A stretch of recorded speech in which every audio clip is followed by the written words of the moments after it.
Hello, guys.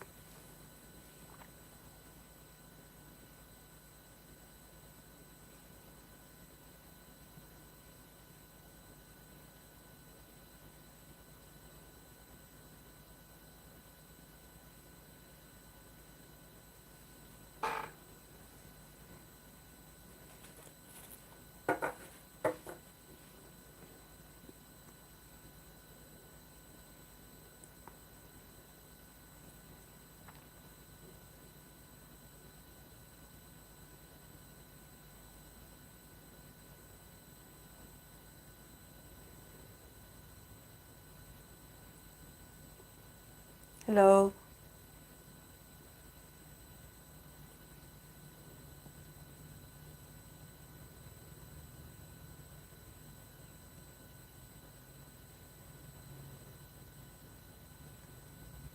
Hello.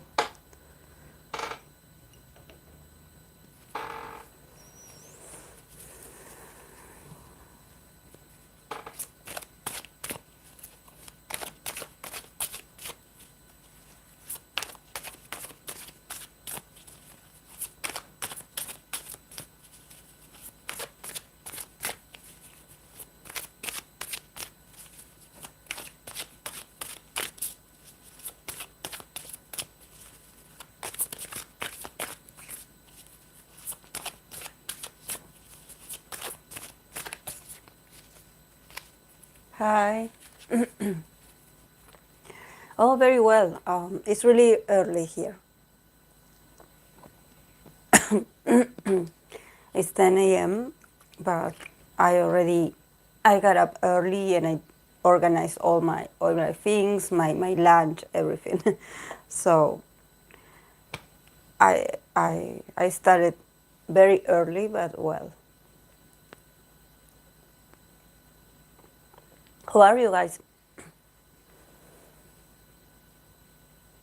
Is this time better than the other day, the other live that I did?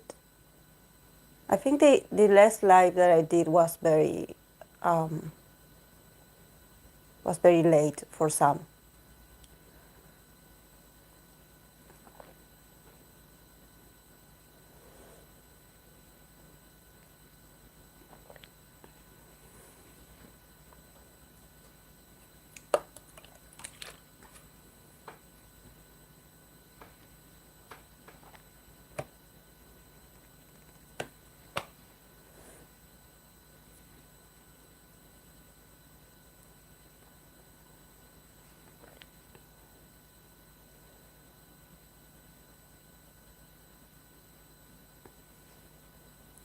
Hi, Samara.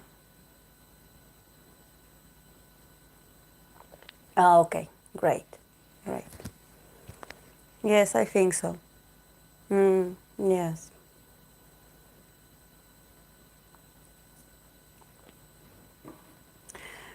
I brought with me a new tarot deck. Oh, um, oh, so we have 1 hour only of difference. Wow. Where are you from, Samara? Yes. It's just that some people also take this time to rest, so I don't want to interrupt, your rest. You probably don't want to be like, oh, really? Oh,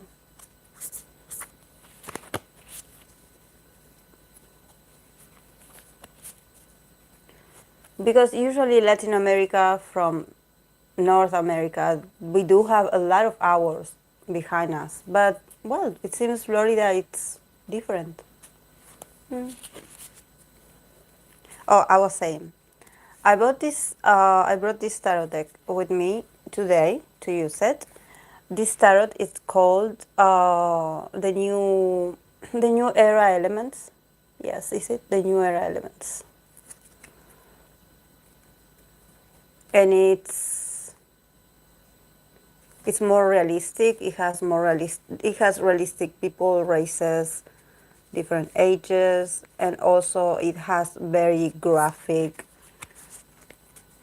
situations in the cards, not so much like the pentacles and the usual suits that we see in a traditional tarot. Mm.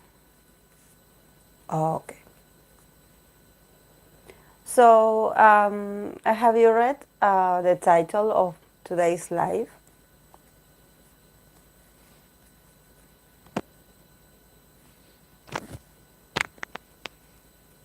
Hi, Cosmos.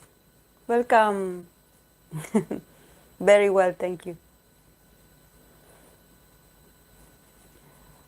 So today's topic is we are going to discuss from your point of view, my point of view, between all of us. What is it like to be an idol and to be authentic? I was thinking about this because the other day I watched a video about what happened with 17 Mingyu and a post that he did, and among other speculations about his persona or his personal choices. So, in the last live, we also, you also brought up, guys, something about Felix as well. Hi, Spirit. That I think Felix also mentioned or said. No, I'm just starting. We were talking about today's subject, that it's about idols and authenticity. And also the person behind the idol, because, there's a person behind. So I was watching that. I was watching that video, and we always come to the same conclusion. That it seems like you cannot have an opinion these days, and if you are an idol, it seems like things get worse. And sometimes, yes, they showed actually Minkyuk part. They show it, and they showed his response. That I think that his response actually was the most accurate one. Was the thing that we always talk about, at least here, we always talk about here. Like, why do you have to go that deep into something that is not that deep? We can be intuitive, we can be observant, but sometimes things are not that connected. There's something about probably today's mindsets that it's sold online, that it's all about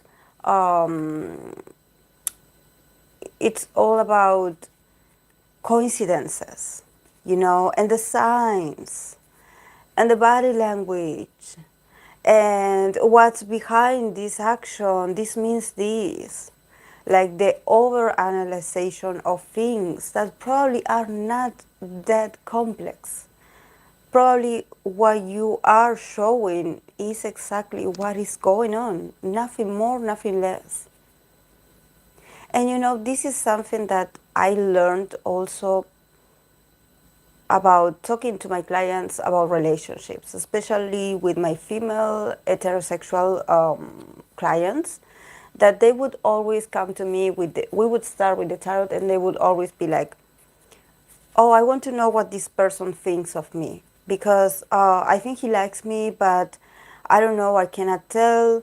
Maybe he likes me and he cannot say it. Like, I want to see what's on his mind, and sometimes, especially men in particular, men are very men are more blunt and not so complex to read. I mean, if a guy doesn't tell you that he likes you, he probably doesn't like you, because if a man is not that complex, you don't have to go between the lines with them. If they don't say, or if they don't do a certain action towards you, they probably are not interested enough, or they probably have other options. But it's not, to go deep to search for a meaning of something that he's already showing you.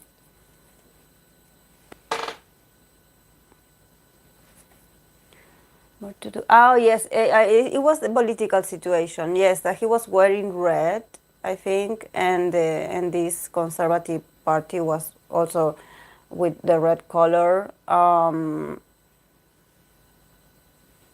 Many Cape adults struggle to keep up with their company assigned image. Yes. And also the part where he was lifting up his staff member, this person that he was lifting. I mean, we all wanted to be that person. I think that this person posted this because of envy. Because, I mean, we know Mingyu. Mingyu. But I think that it was really cute. Yes, yes. And then what happened with Monsta X Minhyuk is that he also posted an emoji of a blue heart, and people were speculating. Like, why? Like, oh, I'm sure you are of this certain party. I'm sure it has to do with the political stuff. So it's like, I cannot even like a color nowadays. I cannot even post. Yes, I really, when I saw the part of his answer, I was applauding. I was like, oh my God, I want more idols to talk like that.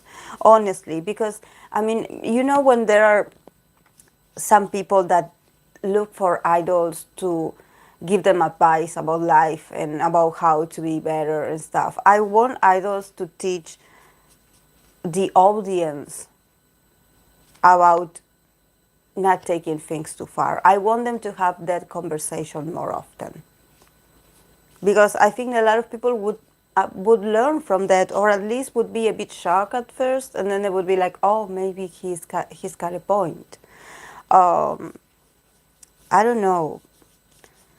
There's something like there's always something wrong with them. It's like there's always something new, some new criticism, and it's like, okay, like if I don't post, I'm suspicious, and if I post, everything has to do with everything. There's always someone like, like studying, like dissecting everything I say, even the emojis. It's like you cannot put an emoji, and you better not put an emoji that actually belongs to someone else, because actually you are dating that person. So it's not. It's, as you know, my favorite color is red. So, but I'm of no one's party. It's just a color. I want to make a clarification.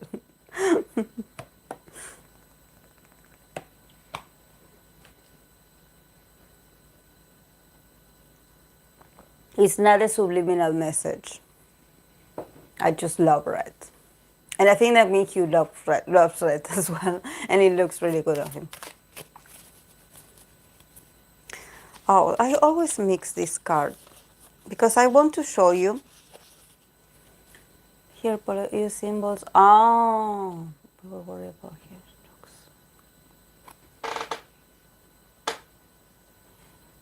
We were worried about Mihyuk looks okay, actually. Oh, yes. It's just that he has the right posture. And he delivered the message in a very honest, but at the same time in a very like, I'm not giving you room to reply me back. And I'm saying this response in a very general way, so everyone that has this tendency of overthinking or overanalyzing can actually reflect on their actions. It's not for a particular person or situation, it's for everyone in the future. It's like, come on, guys. Like, come on. Use your intelligence for something else. Go work for missing people or something like that. Do charity work. Do something with your intelligence, with your power of observation. Do something meaningful. But don't like go into someone else's post, because it's not, it's not that deep. Sometimes it's not that deep. It's just that sometimes you do need those people. That's what I always say when we talk about Gemini, when we talk about Gemini energy, when we talk about Pisces, when we talk about Aquarius, it's like we do need these people that is like, okay, I'm not going to leave you having, the last word. I'm going to tell you how I feel, and you probably are not going to like it.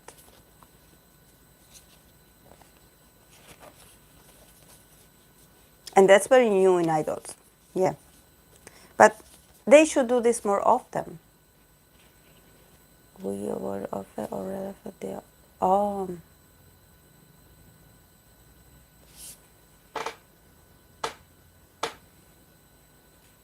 don't put me into a useless. Yes, it's just that, and for an idol to be able to say this now, finally, I think that he saw, read, he witnessed a lot of things on the internet about themselves.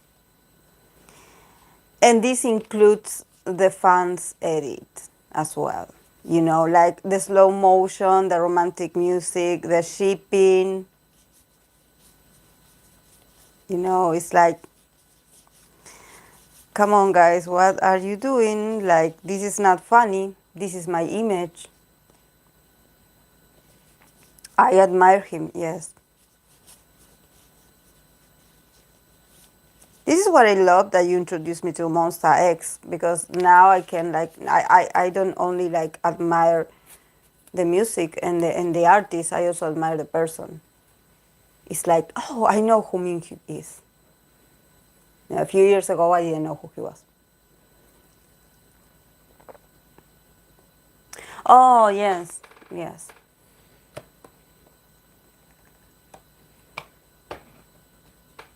Yes, I love them. They're so funny also. I think that that's one of the things that I was discussing with my friend the other day. That I have to be honest. And I think that not many fans probably can have this, but when you are a multi fandom and you consume a lot of different people or groups, you do know the difference between what's funny and what's not. It's like you compare. And honestly, there are some groups that they are not that funny.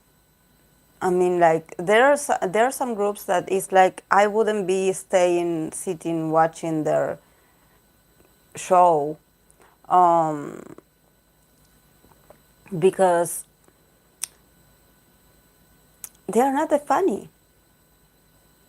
And sometimes they do have these editors that put these random clarifications, like haha, like this is sarcasm, haha, and I'm like, your idol is not that funny.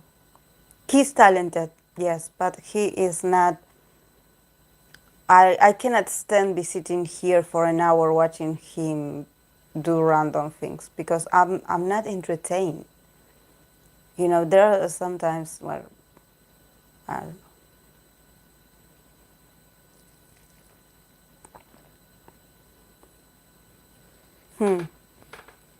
they do have a very interesting relationship with the fans. Yes, and the fans also are another kind of breed of people.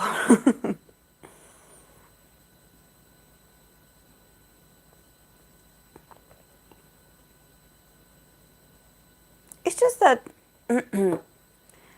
if people want to shove their opinions into your face, it's like, oh, it's like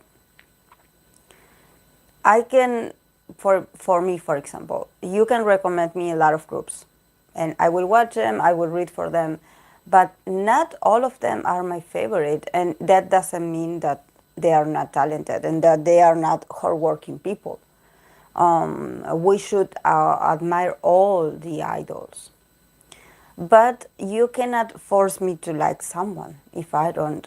And if I say I don't like it, it's that maybe their style doesn't go with me. It's not that I don't like what they're doing or what they represent. Sometimes people take things too far, and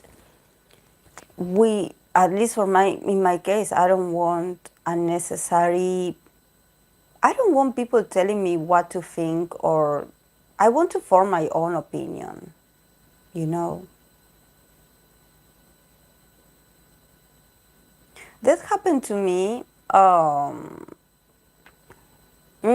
Yes, yes. Honesty is not very valued. Um, and you know, that's why it's better to not say if you. I mean, if you feel like you cannot say what you think, just don't say anything, because the more you excuse yourself, I mean, the more you explain the others why you don't like a certain thing or why you don't agree, the deep you dig your own grave, in that sense, in that. So it's better to not add to the to the discussion, because they are not really listening to you. They just know that you don't agree and you are the enemy. So, you know, sometimes you don't have to explain why. You don't explain yourself too much. It's like, because they're not interested. I think I learned this with a lot of years, because I'm older than you guys. And I think that I learned that the people that care about you, they are willing to listen to you. And the people that don't, they just don't care. So, make some military service. The new, the new president.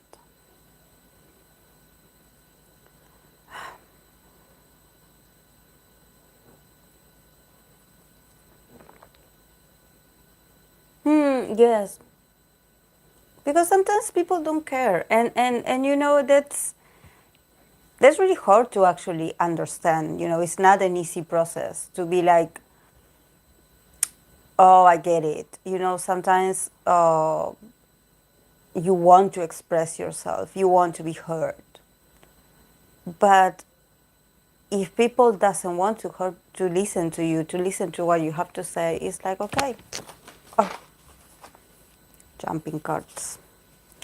Oh, okay. So we were talking about authenticity. I mean, the title of today is about authenticity. So I thought about bringing this deck because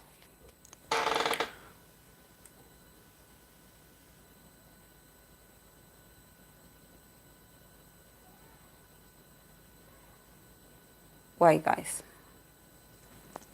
Here.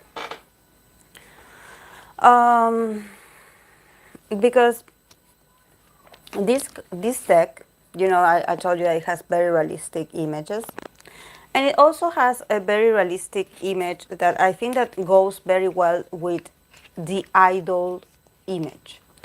The idol, celebrity, famous people.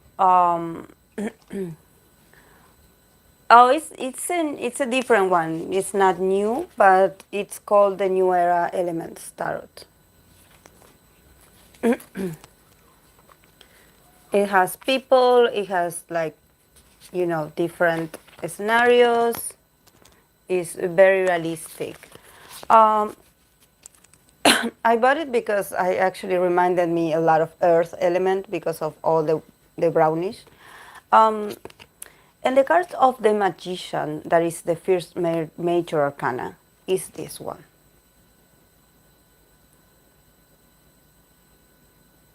This is the Magician, that here is called the Magus. I think that this card is very representative of what an idol or celebrity is. The image, not the person. I'm not talking about the person now. I'm talking about the image. This is actually a representation of the salesperson, because, you know, he's trying to sell a house. But he also sells other things. CNN, you have Facebook, you have Instagram, you have channels, you have Botox, you have a lot of things. So the idol, if we think about product placement, if we think about a lot of things that their image promotes, is this.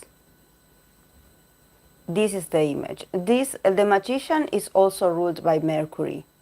So like I always tell you, the power to communicate, the power to connect, the power to say the right things.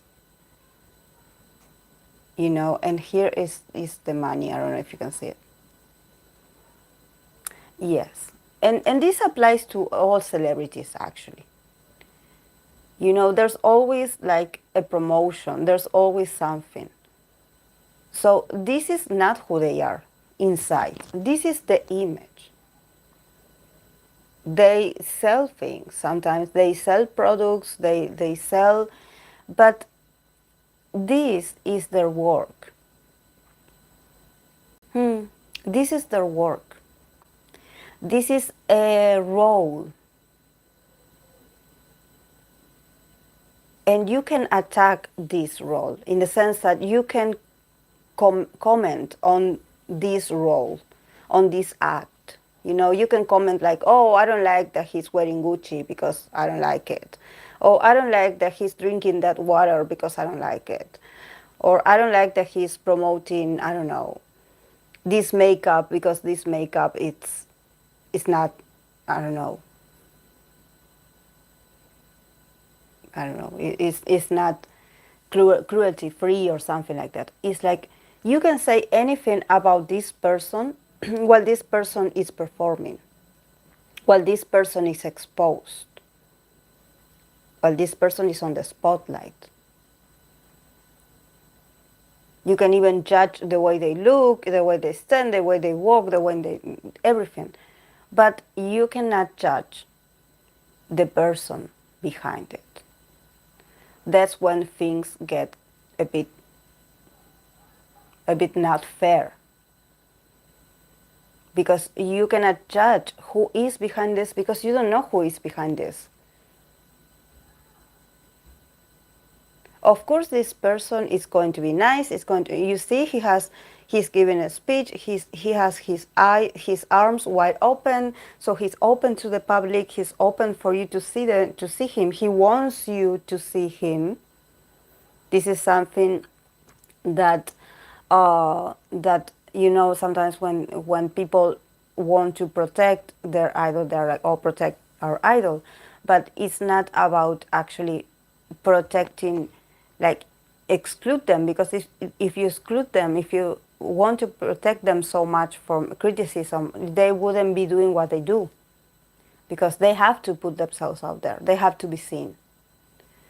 But the tricky thing is when things start getting too personal, in a sense that, oh, you attack who I hang out with, you attack who I decide to have a relationship with, you attack my beliefs.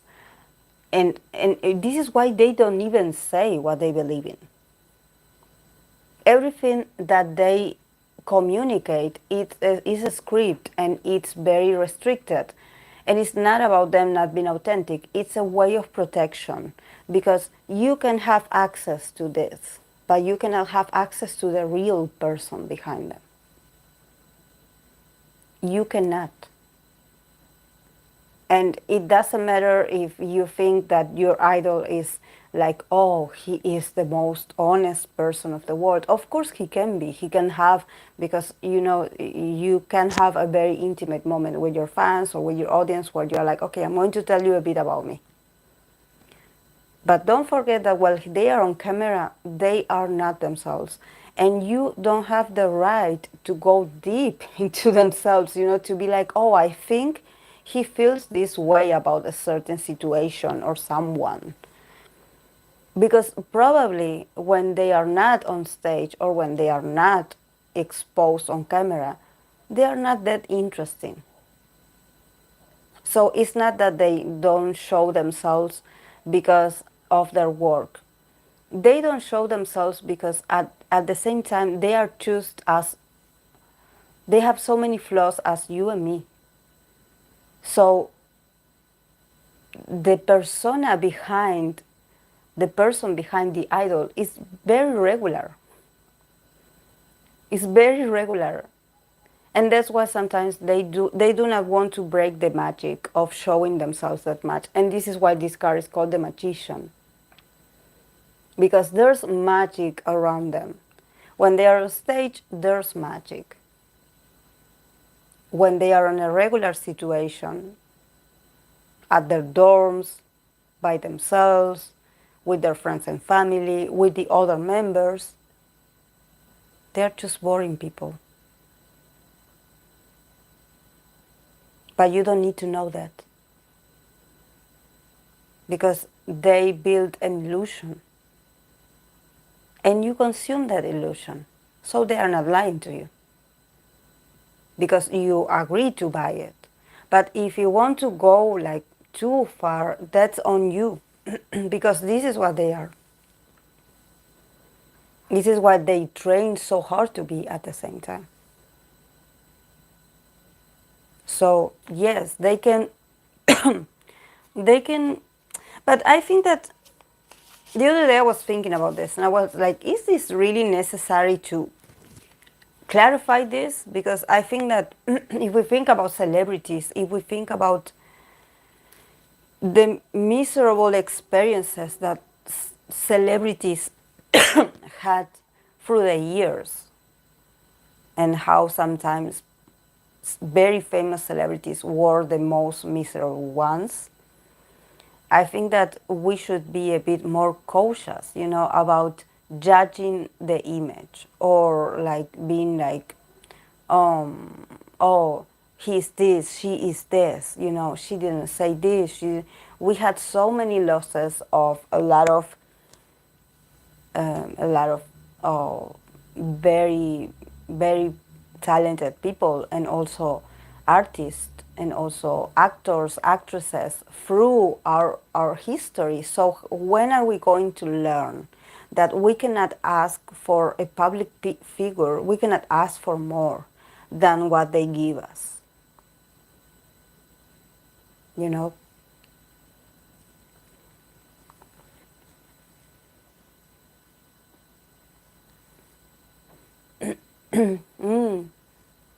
They are constantly watched. Constantly watched.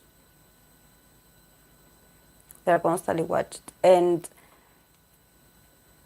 yes, they don't. They seem to be very harsh on the idols, the gay nets, because if you think about, I don't know if many of you saw or not saw, watched the video of Mingyu, 17 Mingyu, with the staff member that he was lifting. He put his hands lifting her from her behind her, not behind, um, underneath her arms. He lifted her up in a very playful way, and she seemed really comfortable. But the situation is this: is like, how did that person get that image? And what does it look like? She was hiding in a closet or something to get that image? Because there was also another member next to Minhyuk, because I think that they were like on a rounded, like on a round gathering. So it was really creepy. Yes, it was really creepy.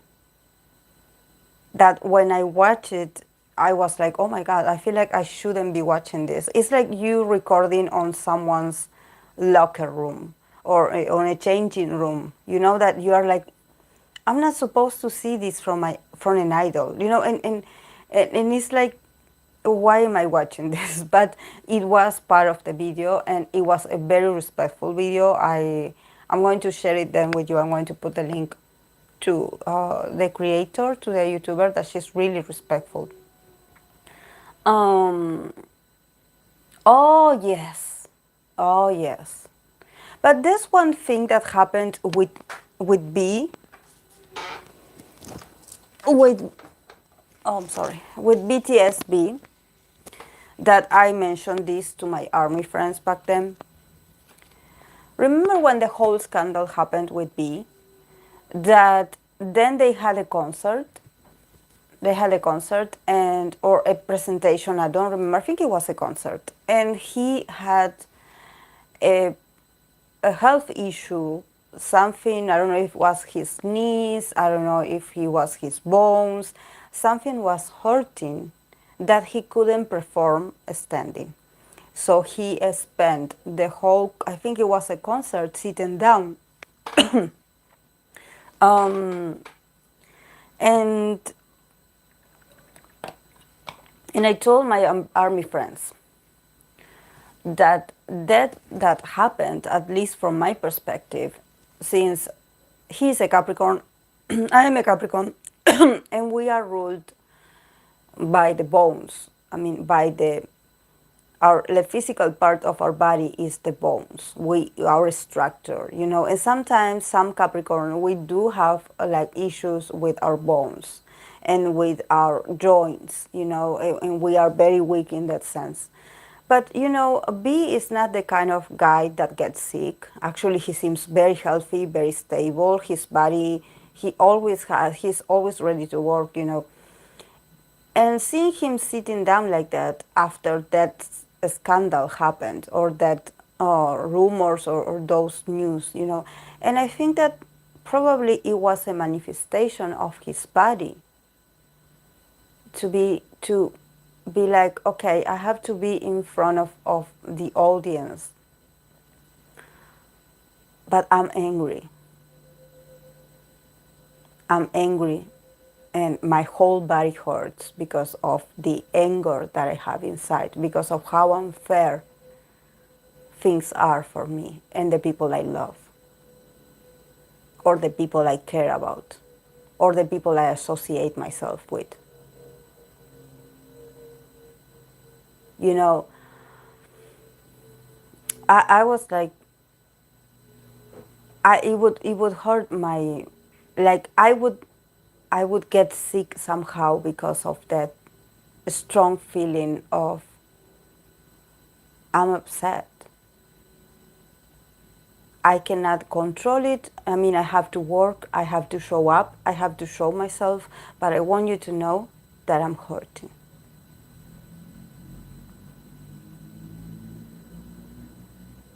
So when they said that he had like that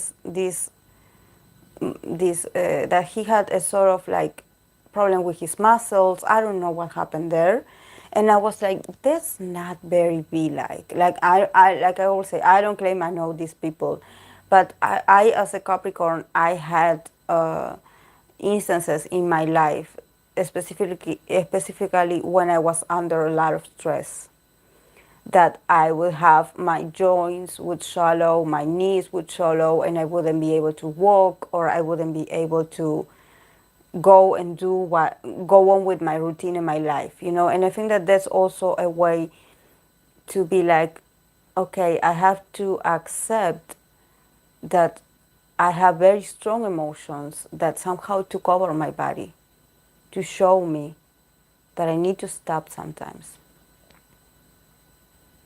That for him, in his case, it's not like he can leave a doctor's note a few hours before the concert and be like, I'm not showing up because my knees hurt, or my bones hurt, or my muscles hurt, or my head hurts. No, he has to show up anyways because people already pay for it. So I think it's an anger, and also he is a moon in Aries, like I always mention. He is a moon in Aries, and I think he made a few comments also very. I think he made a post about him being angry, or him being tired of those people, but they even harassed that poor woman's business. They did the same with the tattooist that was JK's friend, Jungkook's female friend, or whatever her connection with him was, that they destroyed like her job. I don't know if she even got fired. I think in the store also got a lot of backlash.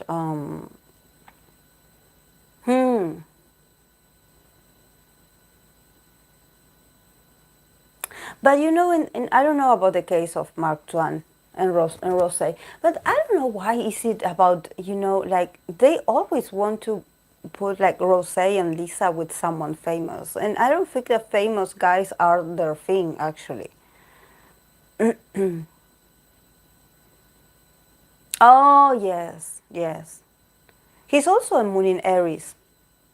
Mark is also a moon in Aries. Mark is also a moon in Aries. He's a Virgo with a moon in Aries. And Rose is also a moon in Aries. No, Rose is an Aries. No, Rose is an Aquarius. Rose is an Aquarius with a moon in Aries. But you know, that's the thing. When there are two idols together, two famous idols that the audience think it's okay to ship them, or they had already shipped them in their fantasies, it's great. You know, it's great. But when it's a random someone, it doesn't matter if they're rich or not, if they have jobs or not. It's like, or it could be, or imagine if they dated a staff member. They would be like shocked. They would be like, no, my idol, my favorite idol, dating a random person? No. That's a double standard for you. It's like let them have friends, let them, because they do. They do have. They do suffer. They do suffer heartaches. And when I remember when I think it was Kang Daniels and Twice Gillo when their relationship was exposed. A lot of people were happy because they were like, oh, they were the shipping. I shipped them all along, and finally they came true or something like that. You know, they feel accomplished in some way. You know, they feel this happiness, and then this is why I think that probably if these sort of couples are made up, I think that it's because the company already knows about that the audience love to see beautiful people together. Couple broke up because the fantasy got broken. Who is Song Song? Song Song? Song Song. It's like they have a fixation, you know, they want their fantasies to, it's like, oh, my favorite wouldn't date a peasant, you know, they have to date someone that, and then they would also be like, Song Joong Ki. Who is Song Joong Ki? It rings a bell, but I do not remember right now.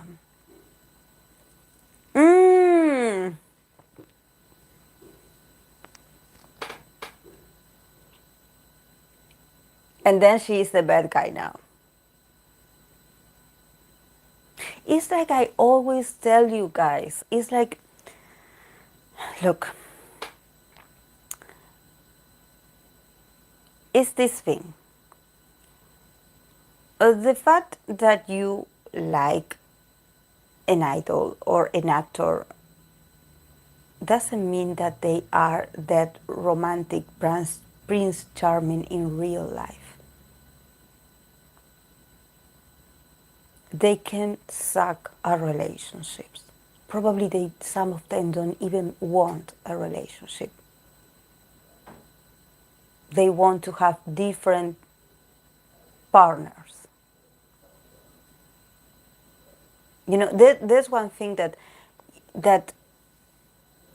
we don't know them. And we can say, oh yes, he played a role of a romantic prince in this series, but he is not that person. Yes, it's like I always tell my friends, I am the sweetest person as a friend. I am the sweetest person. I think I'm so unconditionally that I will go with you, and we will always find a way to make up and to be okay, and I will understand you in all your struggles. But as a partner, as a girlfriend, I am awful. I am awful. I'm awful as a partner because I am demanding. I am. I wouldn't say I'm not the jealous type anymore, but I mean I am very bossy as a girlfriend. I'm very bossy, and things are done the way I want to, and I don't let my partner breathe without my consumption, and I admit it. I admit it. That I am not for everyone. I admit it. When I am in a relationship, I am merciless. I am relentless. But, then I go to the outside world with my family and friends, and then we all laugh, and we are like, oh, the cutest couple of the year. But when we are alone, I'm actually pretty intense. The things are done the way I want to. And I will not date a person or a guy that doesn't do what I say. Like, it's always what I want. And I am learning as I go through relationships that not everything is about me, but it takes a lot of work and a lot of things that actually it took me a while, because actually I'm an only child, so it's I'm gonna say it's normal, but yes, we're always like in this sort of like we are blessed somehow to have, we don't have to fight for attention because we think we already have it. So we sometimes don't put the effort, we assume things are for us. So in the case of famous people, it's the same. They think in the way they were trained for so long in this industry that they have a lot of people doing things for them. So it's like being an only child. It's like being an only child. Being a star is like being an only child, because it's like you have all these people around you that they do your hair, they do your makeup, they accommodate everything, they tell you where to go, they tell you when to come back, so you're like, oh, okay. So in relationships, I want a person that is very nice at me, that always reminds me that I am beautiful, that I am the best, because we have a zero tolerance to to criticism. It's like, no, how can you tell me I done something wrong if I'm amazing? My parents say I'm amazing. So yes, guys, that's why I say I love my biases. I love my biases, but I pay attention to them, and I'm like, you're not that great of a boyfriend, are you?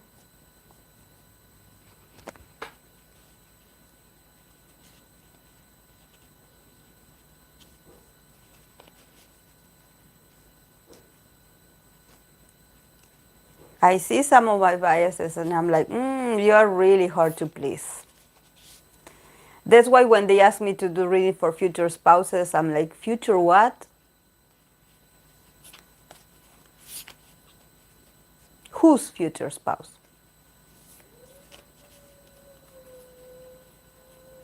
If you see some of the most beautiful, handsome idols, they are not married.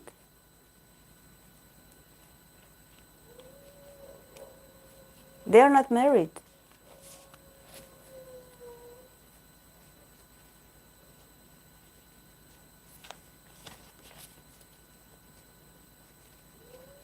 Or they probably were and the relationship failed. But it's like,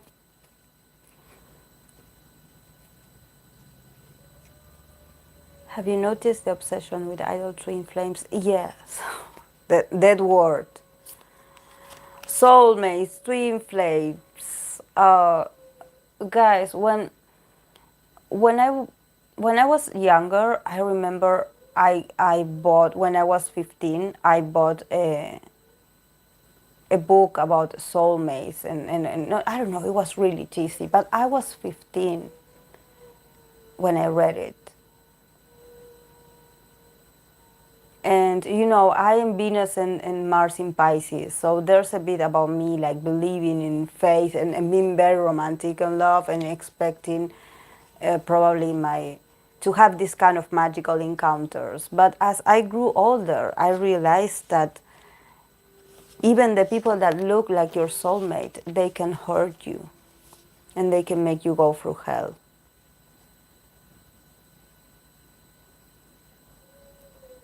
They can make you go through hell. And sometimes there are people that stay in very toxic relationships because they think that that person is their soulmate, and that the reason why they struggle so much to find a balance of respect and love in a relationship is because that's what soulmates do. That somehow if your partner is a soulmate, that they would stay by you, that you have to stay with that person no matter what, because you are meant to be. So you need to work things, and you don't need to work things when someone is disrespecting you. You know, cut that magical cord. Cut it.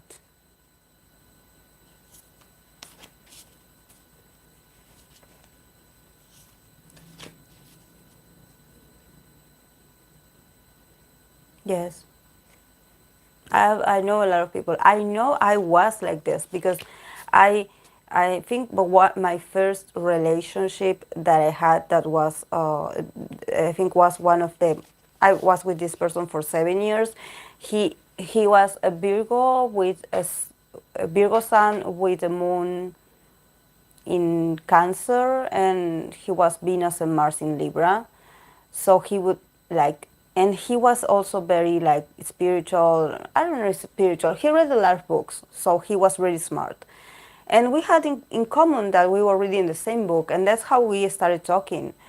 And he was very much into soulmates and stuff, you know, and he would always manipulate me with that soulmate thing, you know, like, oh, if you leave me, you are going to be sorry for the rest of your life and you're not going to be happy ever because I am the one for you.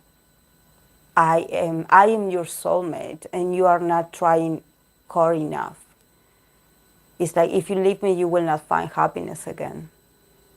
Who does that to you? You know, manipulation and telling you what you want to hear is not love. It's not love. Actions are love. Yes, I am. Yes, I am. But it took me a while to understand that, you know, I have Venus and Mars in my third house, that is the house of Gemini. So I value words a lot when it comes to a potential partner. It's like I love the guys that are good talkers, they are great communicators. You know, I'm just like, I would sit and listen to them all day. But what I learned is that the more they say to you, the more they manipulate you.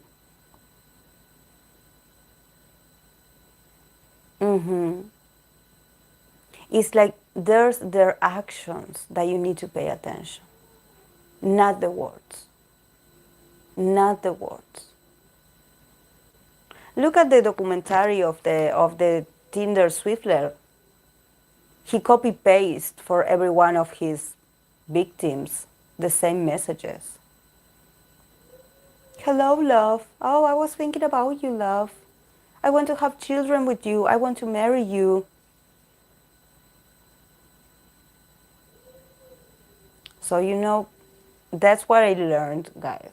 That yes, it's nice to have a healthy communication with the one you love.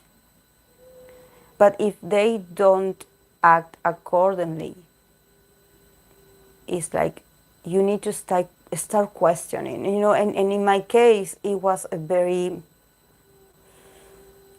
visceral thing, you know, like I started feeling uncomfortable inside myself, you know, like that I didn't even like him anymore at the end of our relationship, probably the last year. I started seeing some shady things about him, about not being that stable, you know, like not be that trustworthy.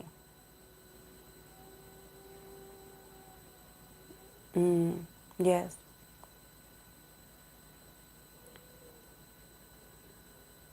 And a lot of people also don't understand why you cut certain connections. I am from Latin America, so you know, here the concept of family and unity, and you know, this go through generations and generations of women maintaining the family life by staying married to a very awful person or awful male. So um, Julian, Micha and Trojan. um, but I'll end this one. And so when someone in the family decides to divorce or break up with a long-term partner, nobody supports you. It's like, what are you doing? Why are you breaking up with that person if that person is still with you? Like, why do you want to break up? And it's like, I'm not happy. Isn't that reason enough? I'm not happy. I want something else. And he's like, oh my God, how can you think about your own happiness?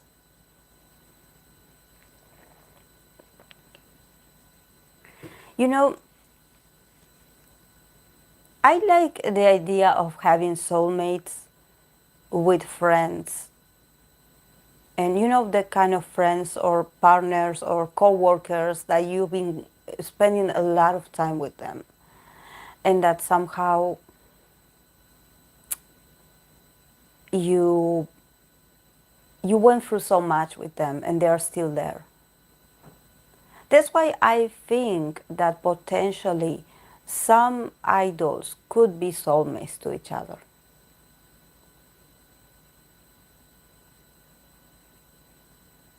I think so. I think that there are some idols that could be soulmates to each other because they went through a lot together. They went through a lot together. You probably see them now like hugging and kissing on camera because they are successful, but they were there when they weren't successful and when they were just trainees or when they were poor or when they were struggling with learning new skills. You know, this is why I think that probably some of them are soulmates because they maintain each other sane through all the hardships. But it's like, I believe it's JK, it's BTS JK that wants, because people are obsessed with Taekook, with Taeyoung and JK. They are obsessed with them. So, rather, yes, yes. But you know, it's not about becoming, it's more about you acknowledging the person that have been with you through a lot of things and you've been like, oh, you're still here. You know, like, you're still here with me despite of all my changes, transformations, all my struggles, all the time that we fought, all the time that we argue, you're still here. You are my person. I think that that's the right term, not soulmate, person. I'm going to steal that from Grey's Anatomy.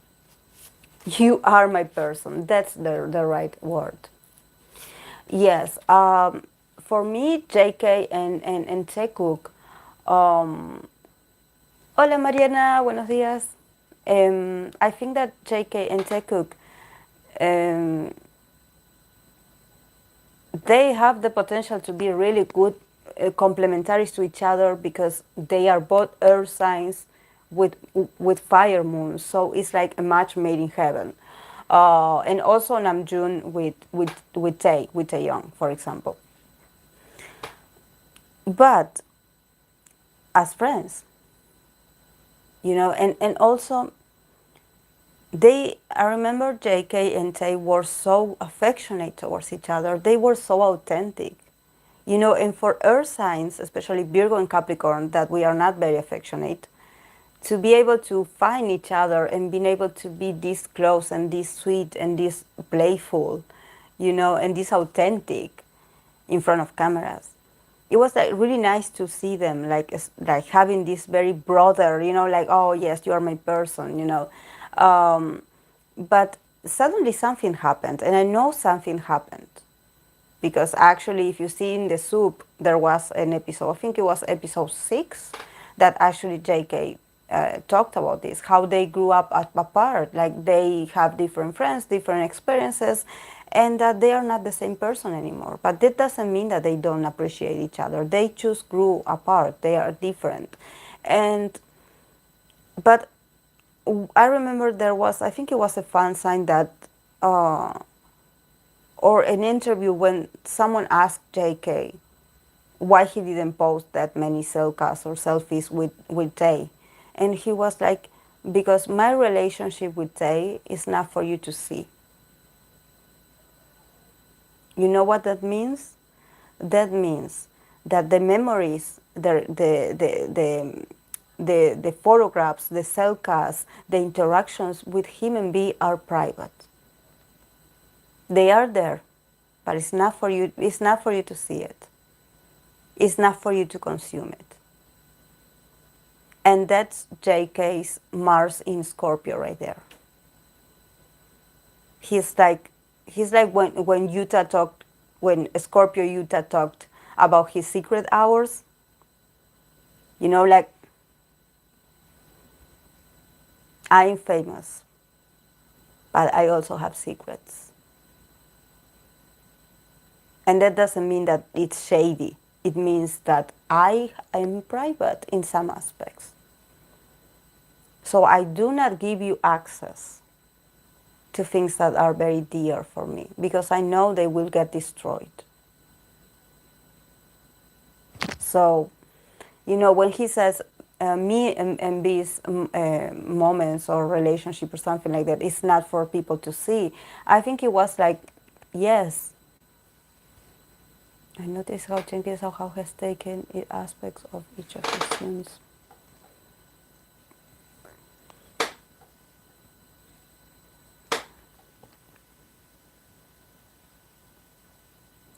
Yes, it's just that JK, how can I say this? First of all, he has a lot of Libra.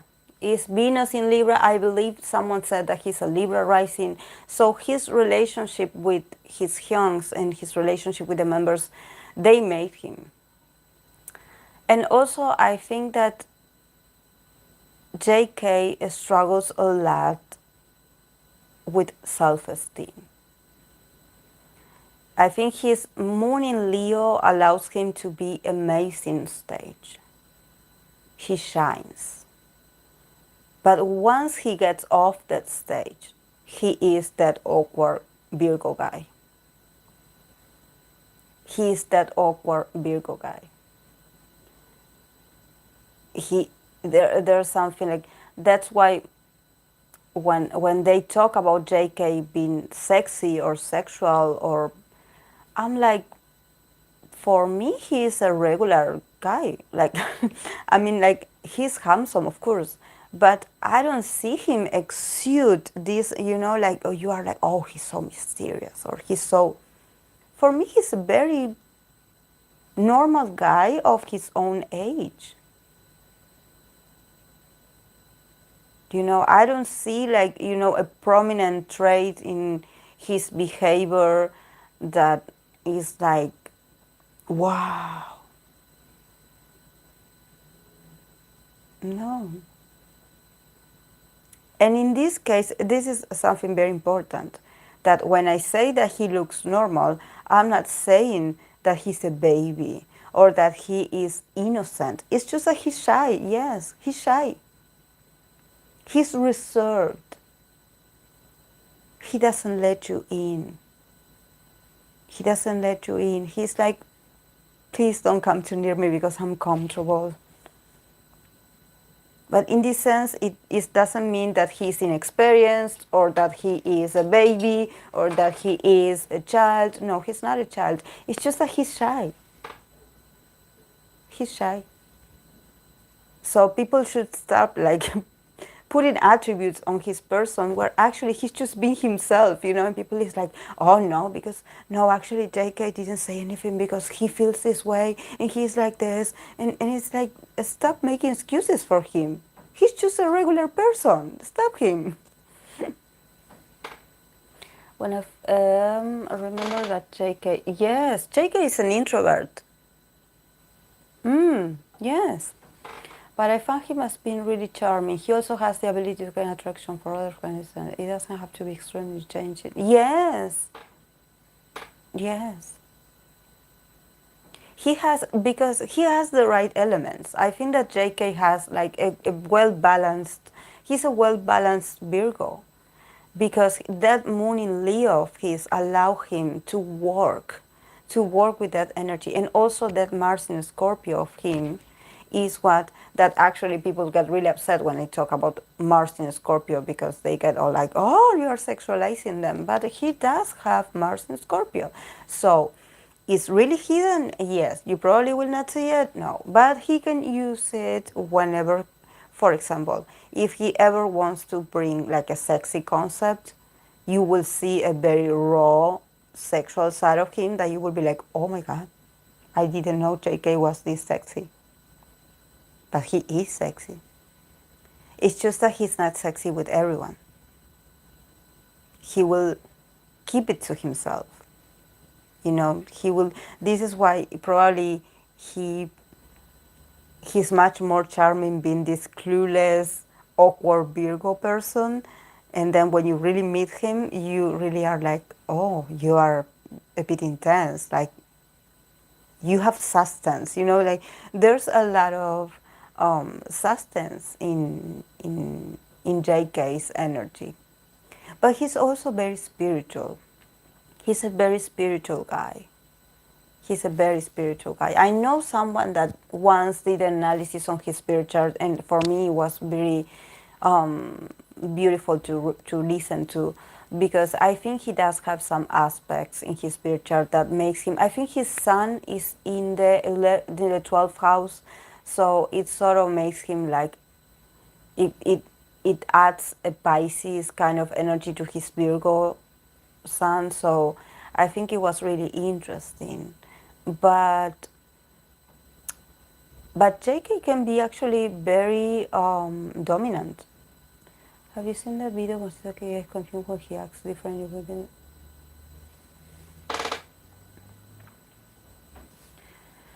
Where he said he gets confused when he acts differently with different people, and that's what is really him. He said something similar. Yes.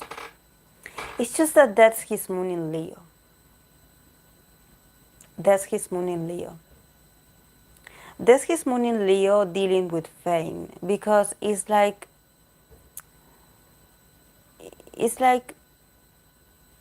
do people really like me for who I am, or they like me for what I represent where I represent when I'm on stage? That's the thing. That's the thing. Sometimes Leo moon people struggle with that. Yes, with that, like, for me, for you to like me, do I always have to put on a show? Do I always have to entertain you for you to like me? Do I always have to shine so bright?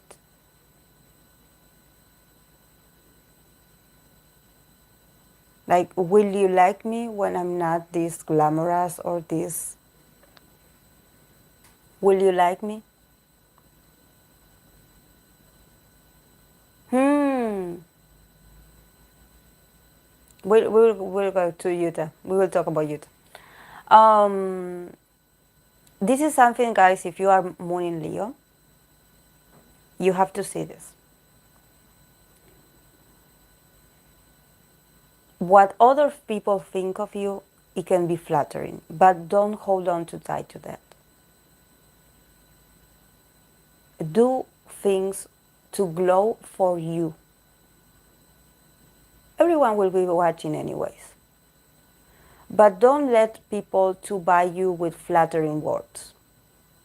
Because that's something, because Moon in Leo, they are very naive. They are very naive in the sense that if you talk to them with sweet words and like um, very like sweet words and like, oh, you're amazing. They are like, oh, really? You think I'm amazing? Oh, thank you. And it's like, oh, I need to, uh, look, I'm going to say something. I wouldn't be surprised if those females that got scammed by the Tinder swindler were actually Moon in Leo.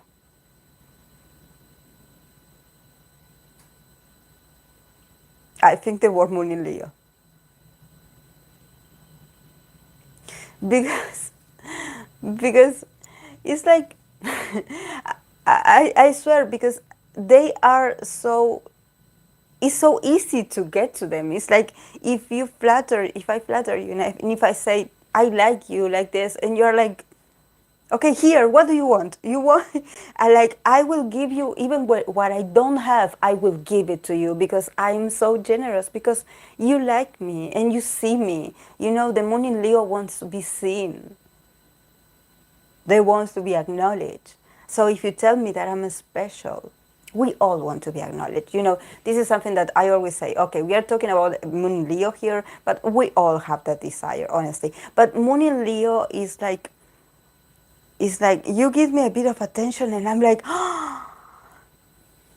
you know, because for a Moon in Leo, it's not easy to get attention. Like being a Leo, for example, Leo energy, you know, like being a Leo rising or Leo moon, you already have it outside of you. So it's like, okay, like, hello, I'm here, I'm a Leo, I shine, I know I'm amazing. They know it, they have it integrated. But when you are a Moon in Leo, you don't see the brightness inside of you. You don't see the star quality. You don't see the star potential. It's only when you expose yourself through all your struggles and your insecurities and everything where you are like, okay, I'm going to put myself in the center now. Or life pushes you to the center of something and it leaves you exposed right there. So you need to touch that Leo moon and be like, okay,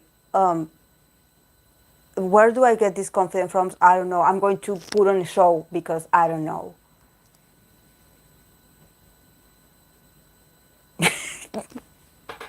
Same with me. I'm a Moon Scorpio and I do the same. I always question. I always question. Actually, no. Actually, look. Moon in Leo is a great trait. Take it, shine with it, play with it, be creative with that. Allow yourself to be the center. This is why a lot of Moon in Leo idols are the center of their group. That's why. Oh, guys, can you help me like report these bots or these people that are spamming? Because sometimes I can see them and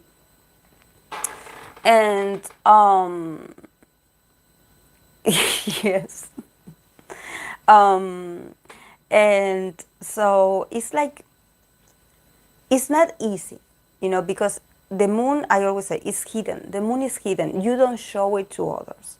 Sometimes Moon in Leo people, what they do is they show their artistic talents in their places or in their family or to their closest friends because it's like you are in a private setting.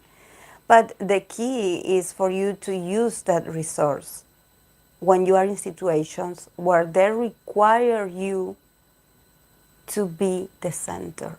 You are going to be in situations where people are going to push you to the front and they're going to tell you like, go. And you're going to be like, oh no, I don't know. I don't think I'm good enough. I don't know. You have to. You have to. You have to. You got it. You got it. Polish it, study it, go take different courses, but do it. If you're a Sun and Moon in Leo, oh, if you're a Sun and Moon in Leo, you're okay. If you're a Sun and Moon in Leo, you're okay. It's just that I always tell Leo energy, pay attention to the people that say that they are your friends. Like, pay attention when they are too nice to you, when they ask so much favors from you, especially money, especially financial things, to support them, to help them financially. Start doubting those.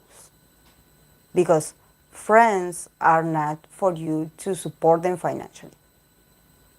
I mean, they have to be friends when you have fun, and also friends when you are at your worst.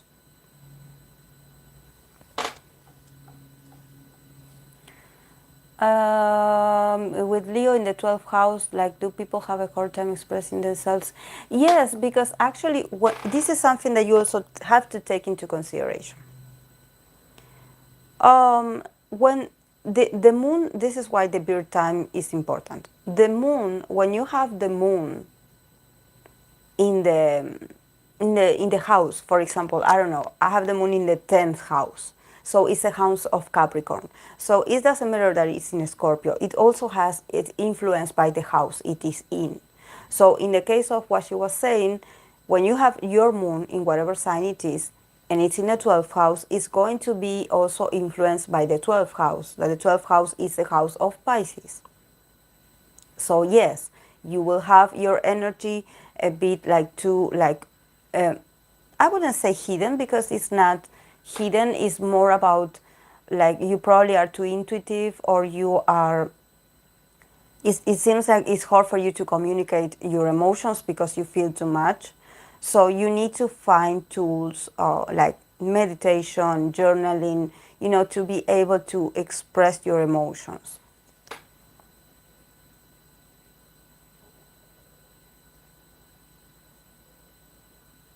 Is it my moon in Leo that makes me feel disconnected from my Gemini sun?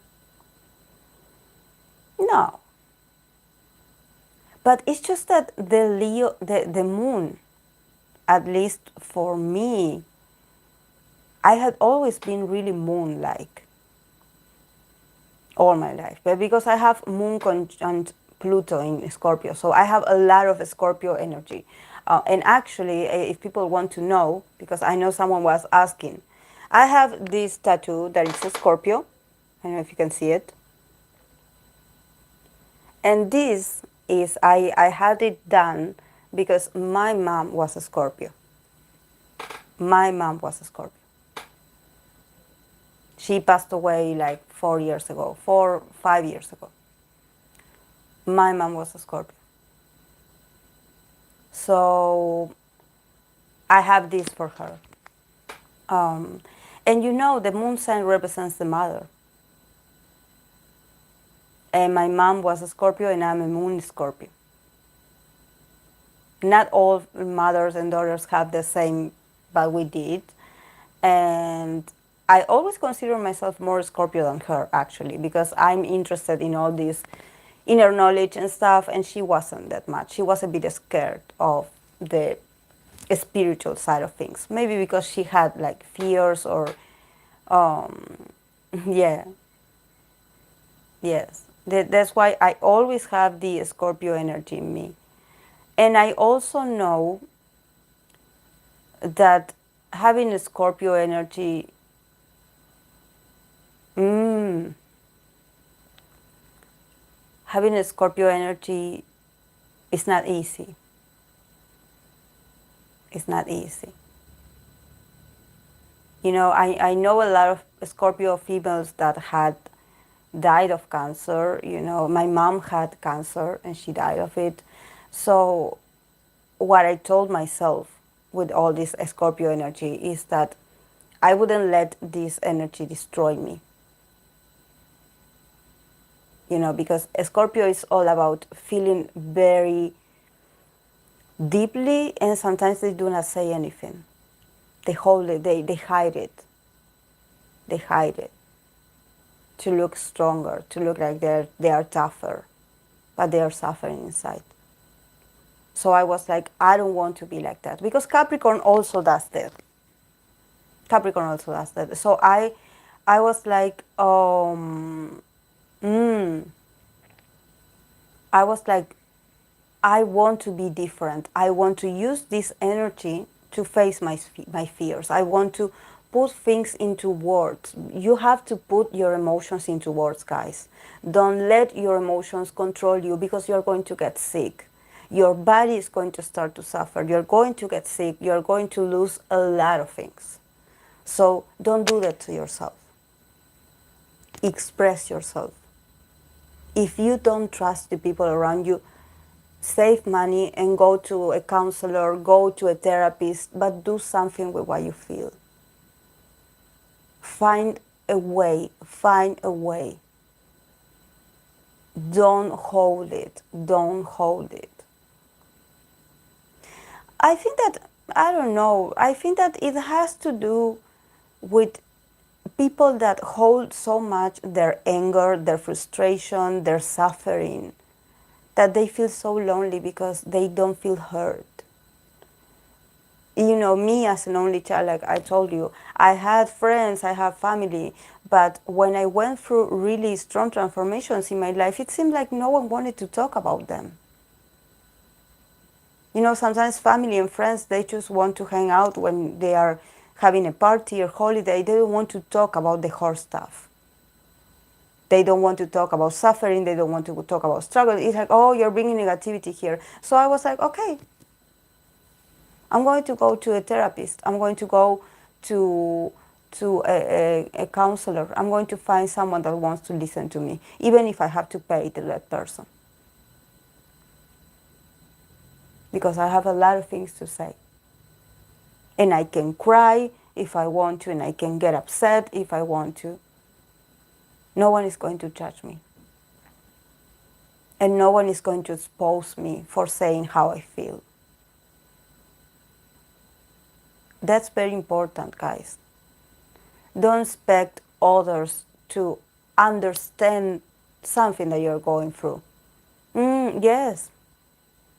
Yes, because they can hold it against you. And this is not a Scorpio moon for me to be like, oh, take care of yourself, like they're going to hold your secrets against you. But some people, some people just feel great listening to you suffer.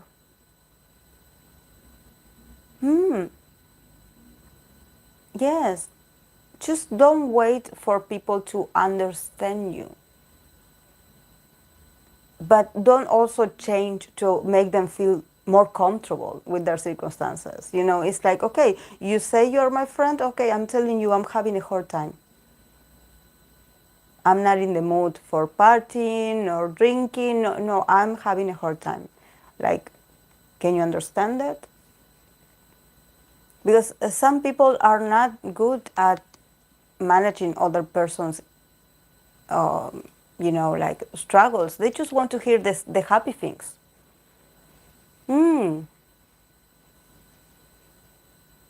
Yes, they don't know how to respond, or either they are like, oh, I'm not in the mood for this. I didn't came here for this. So, I understand that. That's why it's, yes, yes, yes. That's why I think when they say to the idols, they are like, oh, I have this problem. Like, what do you think I should do? And they look at you like, I guess you're going to feel better fighting. Or like, they are even shocked. they are like, oh my God, like, because it's so much a responsibility when someone opens up to you and they start telling you their problems. It's like, oh, you know. Oh, so let's talk about, oh yes, for signs, especially Scorpio syndrome will have you reset. Yes, it had helped me. I remember the first session I had with Reiki, and with the sounds of the singing bowls, I cried so much. I felt like I had this blockage in my heart chakra, I swear. And I finally like let it go, let it out. Because sometimes you don't know how much you've been holding on to until it happens to you. You are like, oh my God, I can't believe I was so stressed or so tense inside of myself. Especially when you cannot cry, when it's hard for you to cry, you know, or you feel embarrassed to cry. You know, there's something holding you back in there. Um, let's talk about Utah. Because someone, I think it was Mishka, I want to read your name right. She mentioned about Utah being a double Scorpio.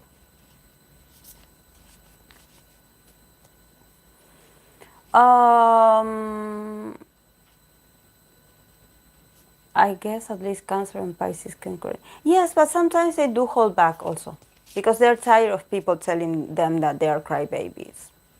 Actually, I met Cancer people that they are really like tough. They almost remind me of Capricorn energy because of how, you know, they are like, you're not getting that deep in me. They have a lot of boundaries. That's why they're represented, I guess, by the crab, because they have that shield, you know. It's not that like,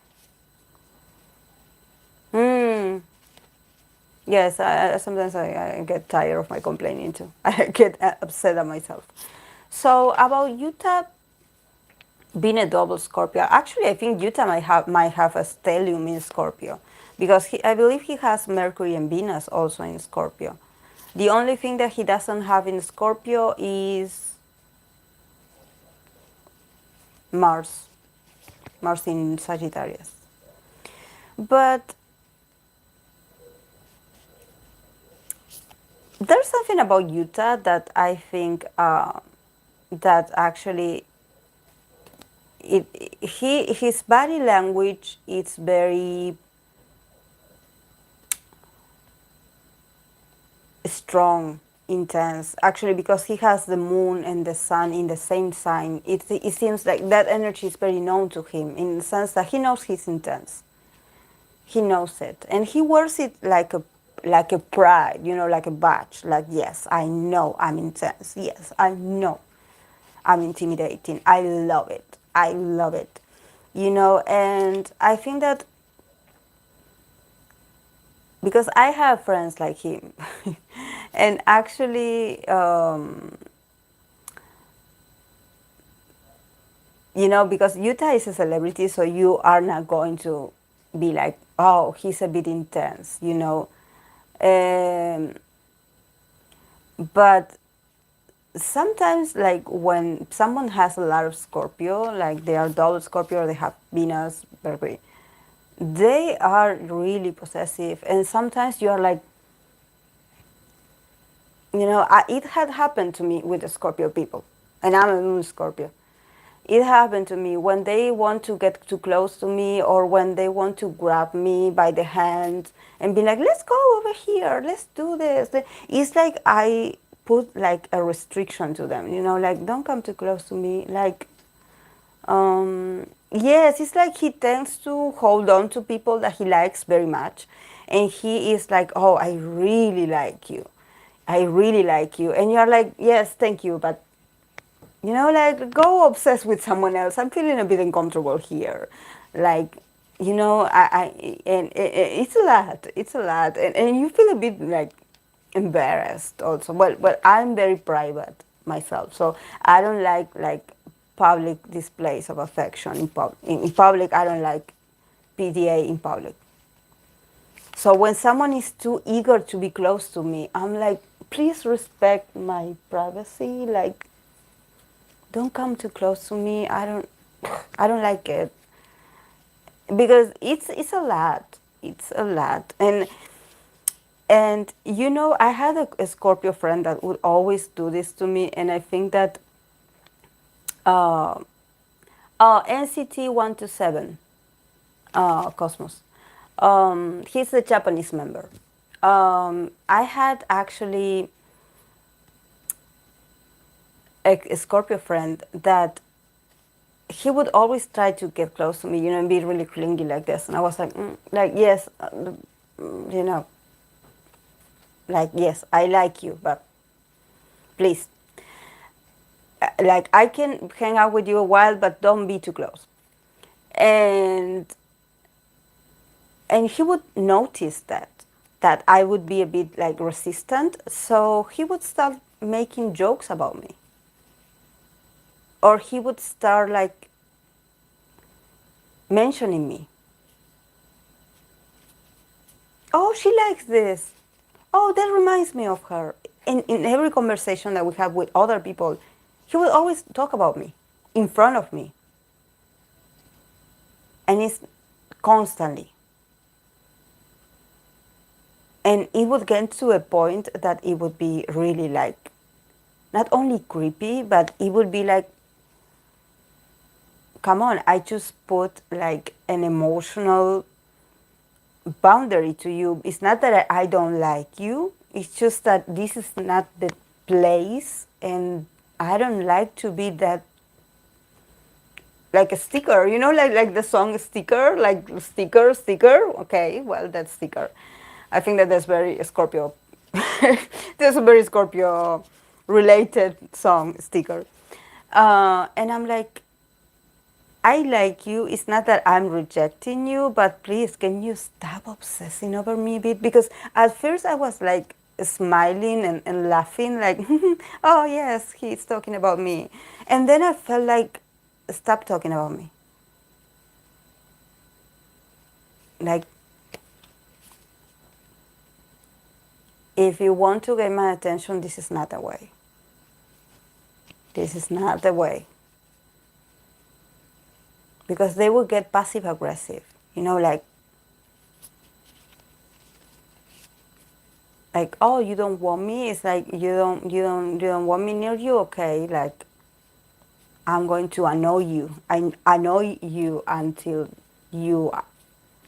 And I think that's, I think someone mentioned this about his relationship with Mark, that actually he's obsessed with Mark. He always talks about Mark, but Mark is a Leo. Mark is very generous. You know, Mark is a Leo with a moon in Aries.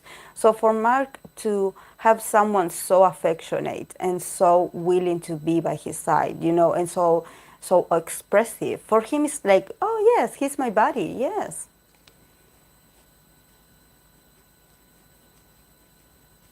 Yes. Yes, Mariana.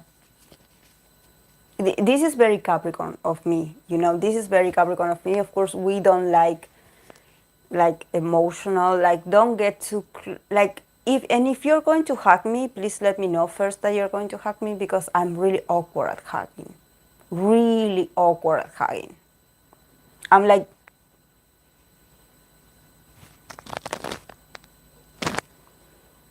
I'm like, what are you doing? Please let me know what you're doing. And but I do appreciate affectionate people. It's just that not all the time. Like, don't be too close to me. Like, let me breathe. Let me breathe. And also, I think that when it comes to Scorpio, and I noticed this about Taurus as well, because Taurus is very affectionate. They're very physical as well. But I think that it's a way of domination as well. With win-win, yes, with win-win. I think they mentioned win-win, and actually, win-win. That win-win is a Scorpio as well. But win-win, since he is a moon in Virgo, you definitely can see how, like, you see in win-win's face, he was like, win-win was like,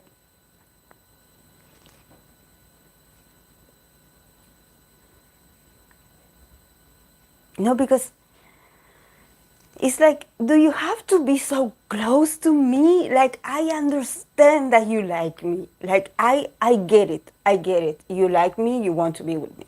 But do you have to be so like this? Like, come on.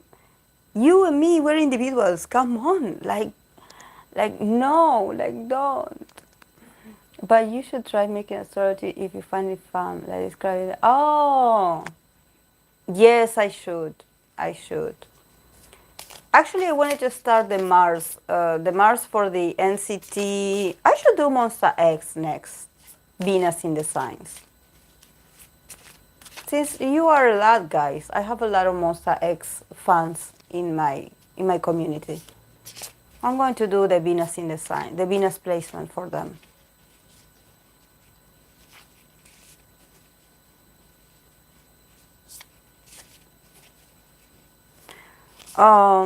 But I have to do Mars for NCT.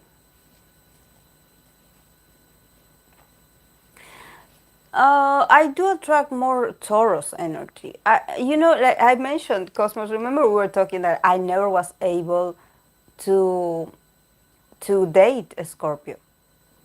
I never was able to date a Scorpio, and I love them. Like they are so, but I still haven't found my Scorpio guy. I still haven't found. Maybe because I am very dominant myself.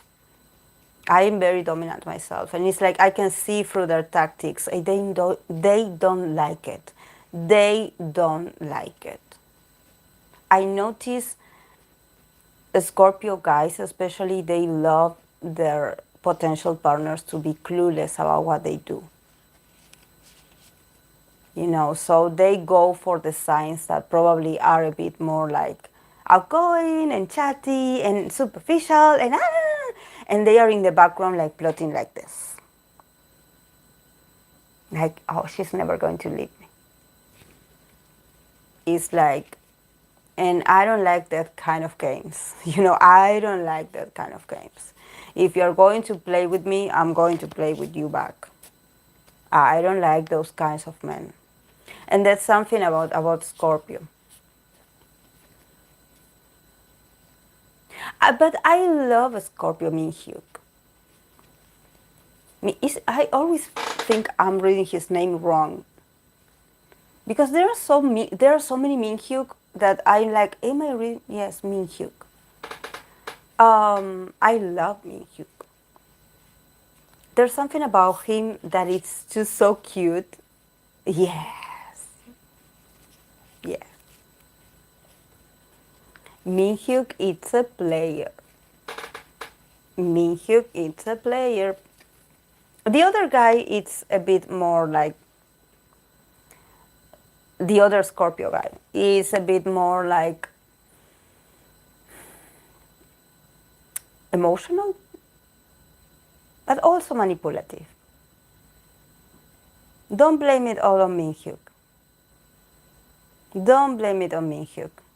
It's the other Scorpio, the one that I feel a bit concerned about. Ki-hyun, yes. Ki-hyun is very emotional. He's very... Ki-hyun, for me, is like the kind of guy that he would be like to his partner. He would be like, okay, you need to stay home, like taking care of the kids, and I will go and work on the external world. Actually, a lot of Scorpio males, they have their partners being a stay-home mom, or they like prefer to be the ones going out, and they want to keep it traditional. And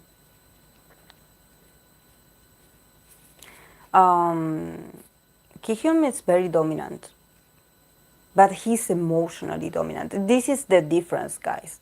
Sometimes for you to be emotionally dominant, it doesn't have to do with you intentionally manipulating people. It's just that you use your expression of love to be like, okay, like I'm giving you all this love. You need to give this to me. It's not that, it's not scary actually. It's not scary. It's about loyalties, and when you mess with the Scorpio, when you get into a relationship with someone that has a Scorpio placements, it's like this.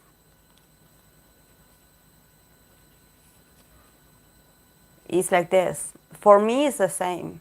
I will not change for a guy. Like, I will not change for a guy. I have a very strict.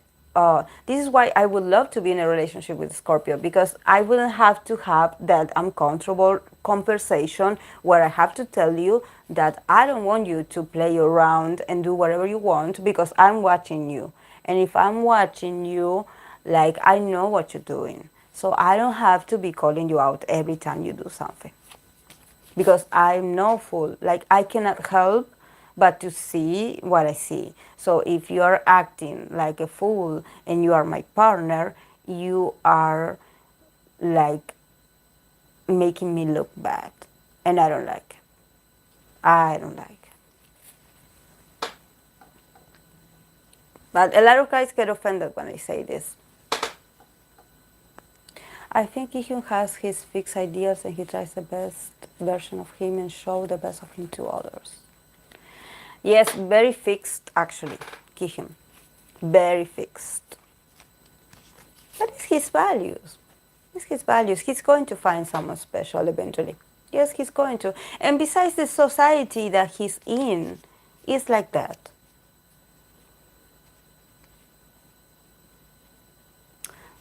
Actually, Saturn, because Capricorn is ruled by Saturn, but I don't pay attention to Saturn actually. I know a lot of people say that it's important because it talks about values, and in the energy of Saturn, they say it restricts a lot the planet or energy it touches. So, for example, if you have Saturn in the first house, it's as if you were a Capricorn or Capricorn rising, because somehow things that happened in that house, for example, the house of identity, that is the first house, is going to somehow make you look a bit Saturnian, a bit like more Capricorn vibe, very strict, very traditional, very like calculative with everything that you do. Oh, for me, it's Pluto. Pluto is the one that is going to ruin your life. Like, not ruin your life. It's going to bring some changes for you to.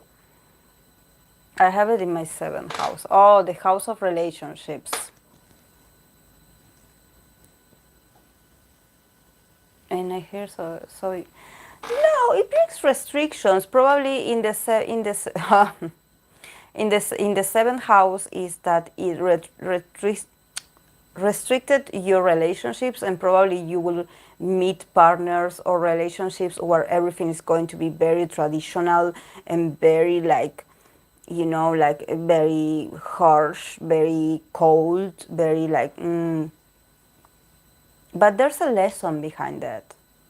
Probably you need to incorporate that energy in yourself as well. It is, and Saturn in the 10th house. The 10th house is the house of Capricorn, so it's okay in the 10th house because it's my Venus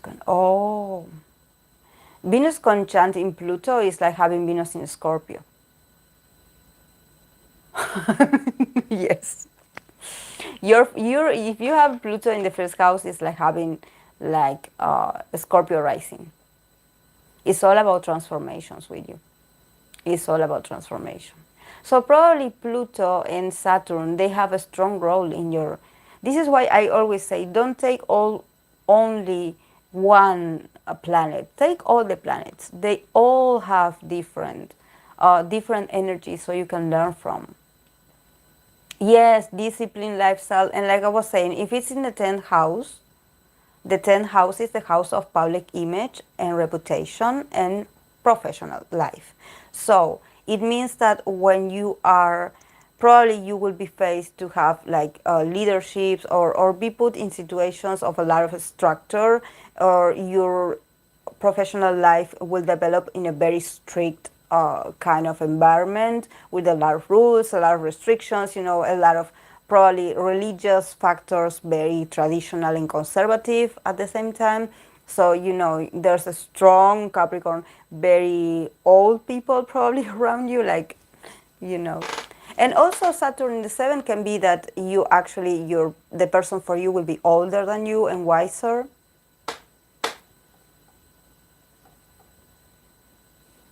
Oh, I have it in the 10th house too, Spirit.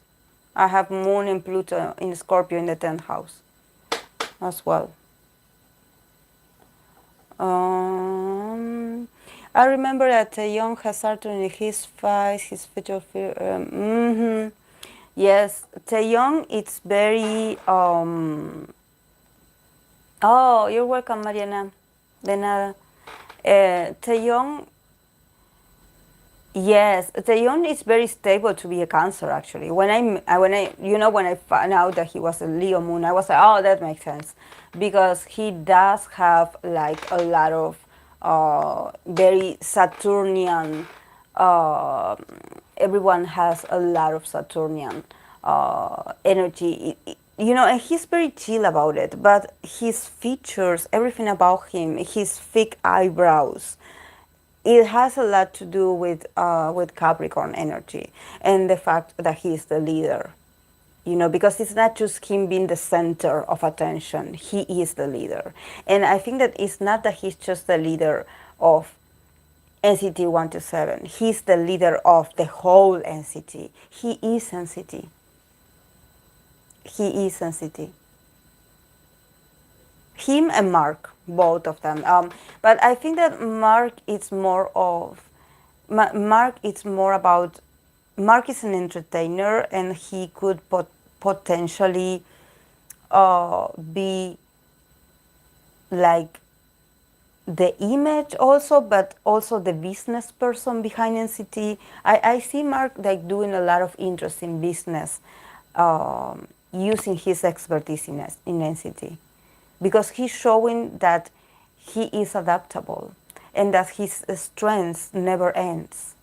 So it's like he's part of NCT, but he's also his own enterprise. It's like he's his own product. He is his own. It's like wherever you see Mark Lee, everything is going to be a success, because he is the resource. And people that worry about him being overworked, don't worry about Mark Lee. Don't worry about him. He's a Leo sun with the moon in Aries. To be always busy is his way of living. And he has Mars in Scorpio. So if he eventually gets, let's pray not, but if he gets sick or something like that, he will recover. He will rise up like a phoenix. And also he has a lot of energy. That guy is nervous. Is fire inside of him, fire. So for him to be busy, for him to be always on the move, is his perfect state. I think that if he wouldn't be in the industry, he would be a very hyperactive child, and probably a very misunderstood one. Because the kind of people that have the energy that he has, they have a lot of issues in their personal life because they don't know how to contain their energy. And the people around them don't know it either.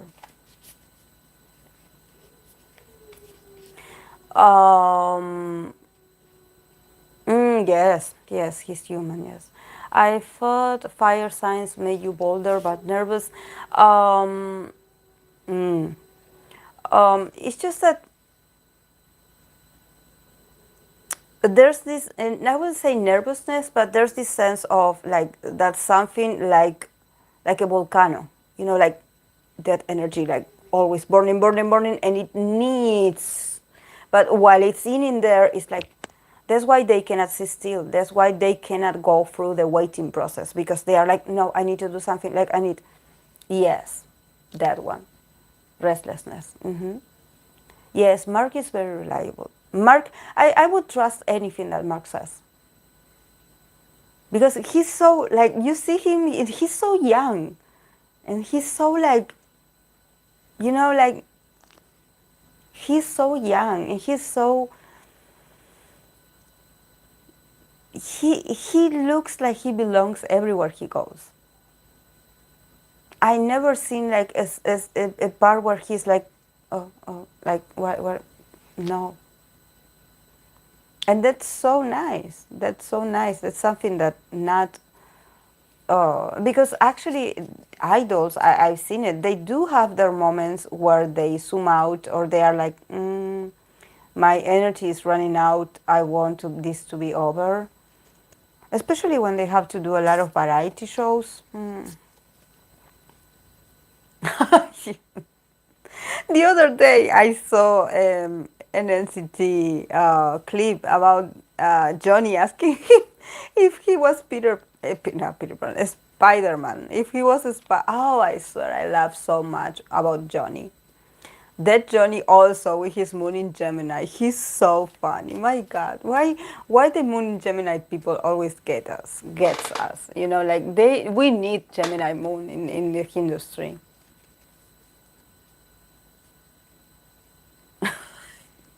Yes, yes, I agree with you. I agree with you. They lie. Yes. Yes. You know what I noticed? Because everyone says that probably Gemini is a bit of a liar because of they're really good with words. But Leos, they are really good at the storytelling. They tell you a story about something that never happened to them.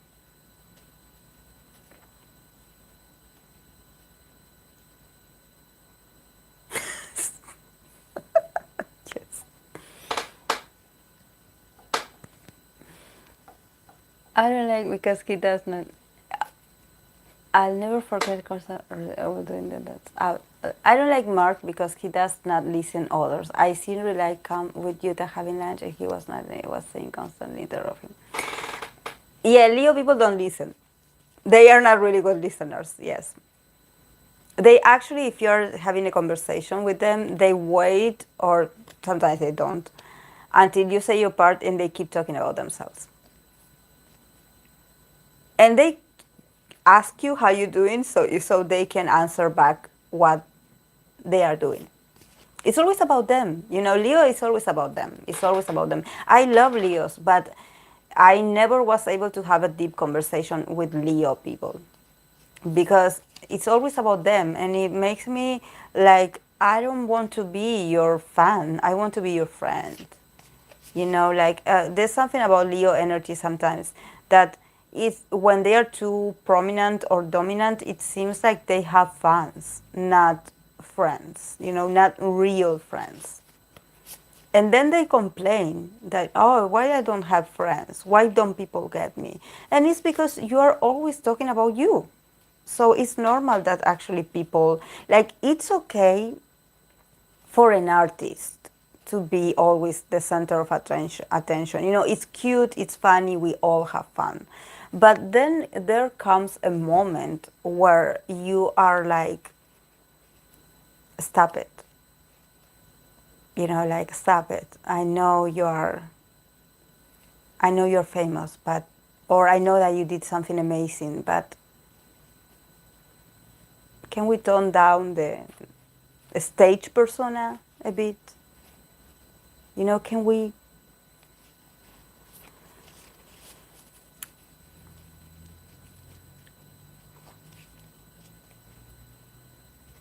But like I mentioned, for him, actually, what I love about what I like about Mark is that he's still near Utah.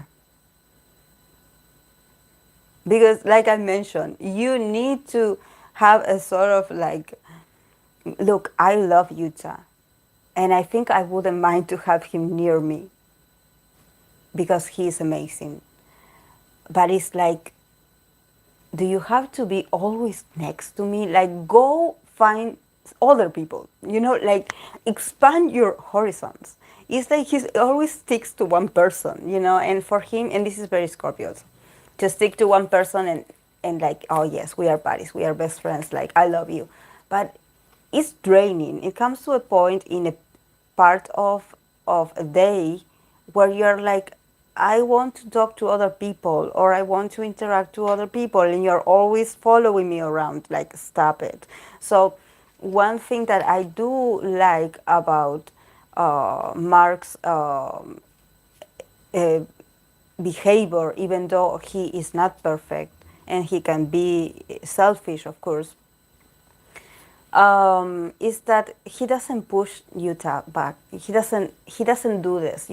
Like, this is why I think that I always like. It's not easy for me to actually get along with people, because sometimes when I push people away because I feel uncomfortable with them being in my space, I feel like a lot of people get hurt by my action or my reaction.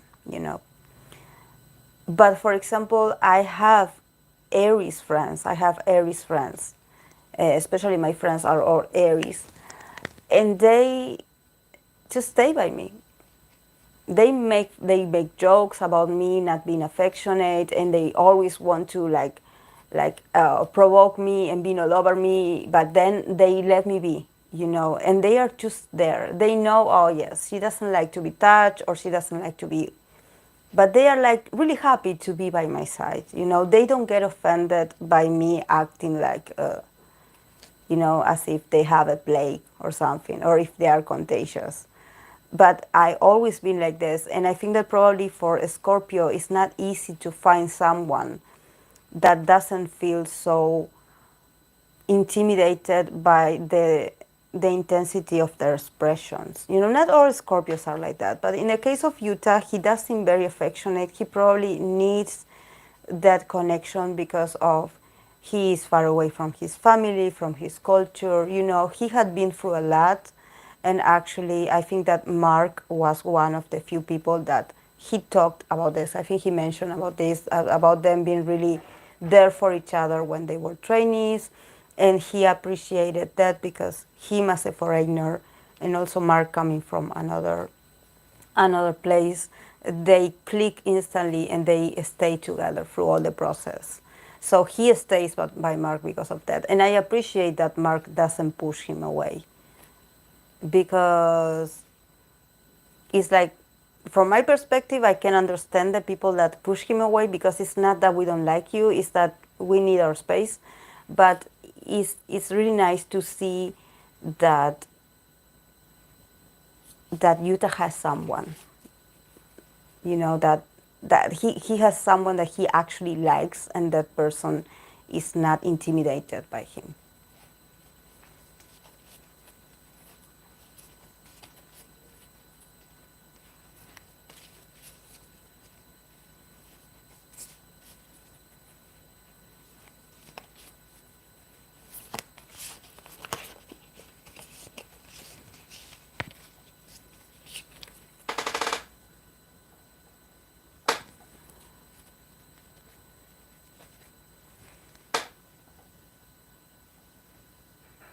Wait, I'm seeing, I'm reading all your,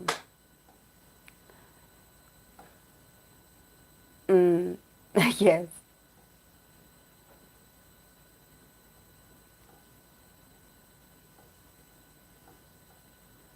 Yes, he adores Utah. Because Utah gives him the attention he craves at the same time. Do you think some Scorpios act like that because they themselves didn't put boundaries? Yes. That's one thing that I want to say about Scorpio energy, and I don't know if you're a Scorpio, if you can, like, um, like, understand me. There's the thing.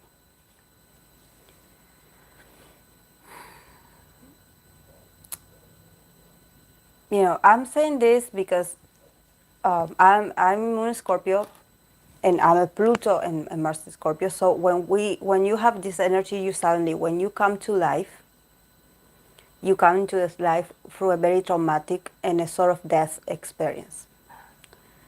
So I was really wanted by my mom because she couldn't have children before me. She had like a lot of problems like in her ovaries and stuff.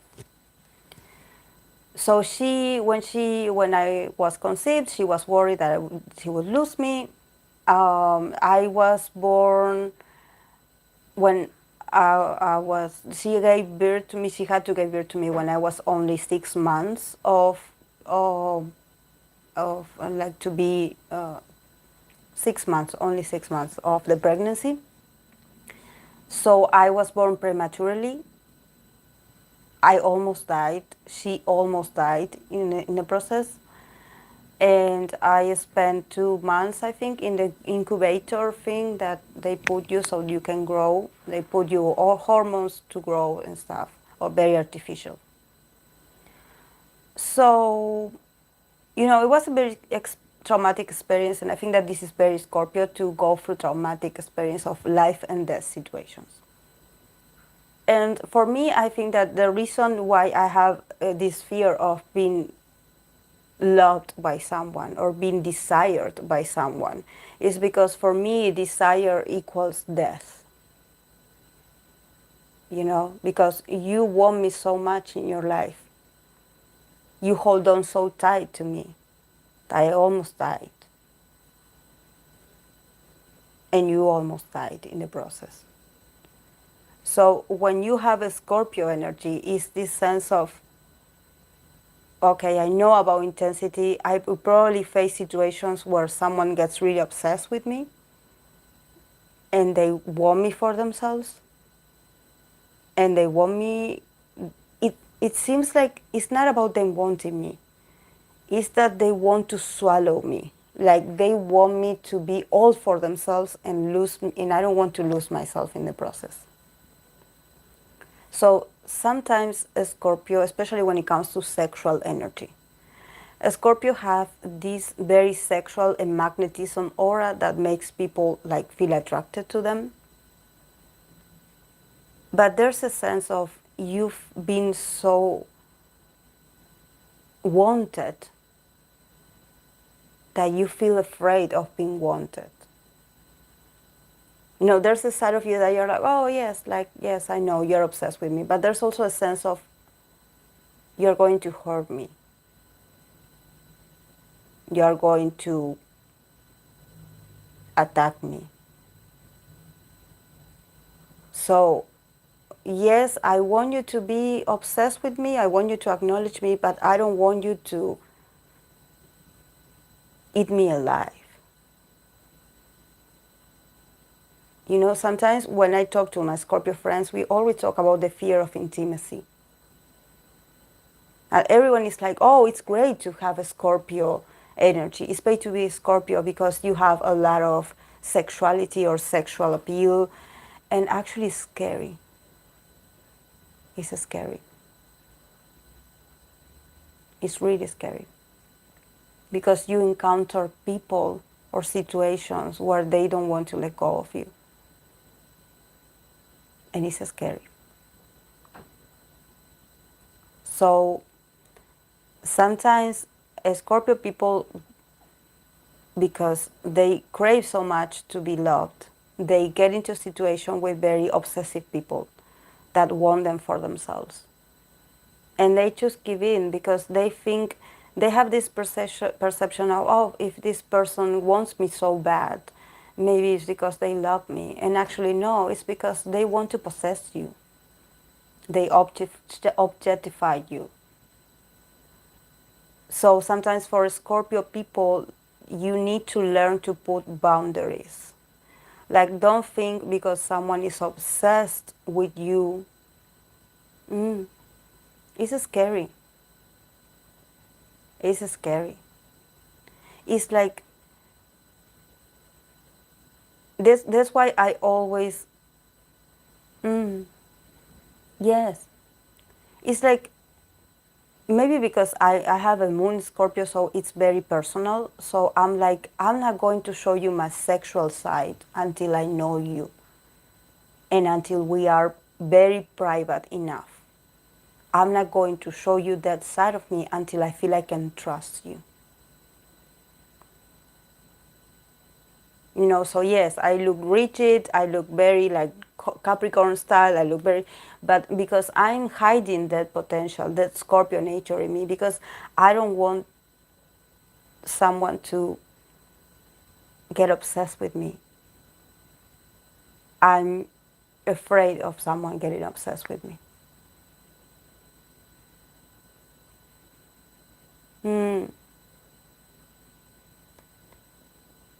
Also, the fear of abandonment. The fear of abandonment in the Scorpio is, I don't know, I think I never actually was like, I never actually understood it until I started thinking about the times where I had an argument with a partner or someone that I care about, and they would turn their back on me. They would like be walking away from me. And I would instantly go running to them and grab them, like hold them for them to not leave. And actually, that reaction,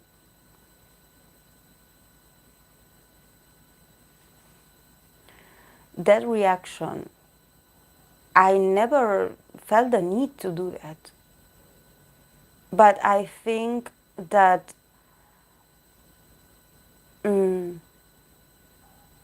it's just that for me, it's okay to be obsessive with the right person. It's okay to be obsessive with the right person.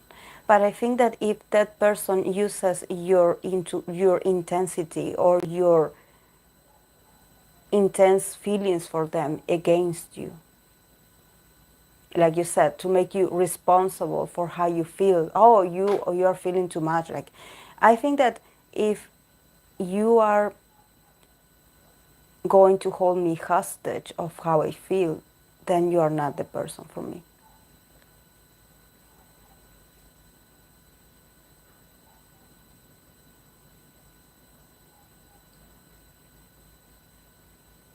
Yes, that's why I understand Utah somehow, because I actually do this, and I didn't realize that I do that. But when I like someone, when I feel attracted to someone, I stare at that person too hard, and I don't realize that I do it. But if I like someone, I would stare at them, and they would move like this, and I would be like, and I cannot help it. I cannot help it. I have like and I realized that I stare at people too hard, especially people that I like, that I feel attracted to.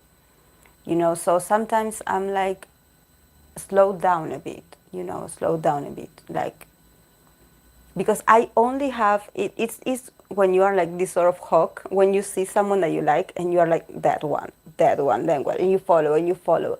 And, and I'm like, why do you have to be so obvious? Probably I don't say anything, but I stare at people too hard, especially if I'm interested. Like, if I like that person, my eyes cannot help but to be like staring at you, at your soul. This is why I cannot stand when someone is like a liar, because I stare at you and I can see through you. So, it's like, and then I realized that, oh, maybe I stare at that person too long. But in that sense, I'm also a bit like naive, because if someone does the same for me, I don't see it. Like, if someone is staring at me like in the same way, I don't know. I'm very clueless about what the other person feels about me. I'm more about focusing on that person, and I'm like, like, but, and I noticed that Utah does that too. When he's talking to someone, you can see that he doesn't. There's something that the other Scorpio do. They don't even blink when they talk to you. They don't even blink. They are like, And it's like, but he does that. You definitely can see in his eyes when he is interested, because he looks at you in the eye, and he's like, and he keeps watching you when no one is watching you. Like, for example, you can see if he has like someone that he likes, or someone that he is his favorite person, because he's always like looking across the room at that person's way. And I do that too. I do that too. Like, when I'm interested in someone, I never lose focus of that person.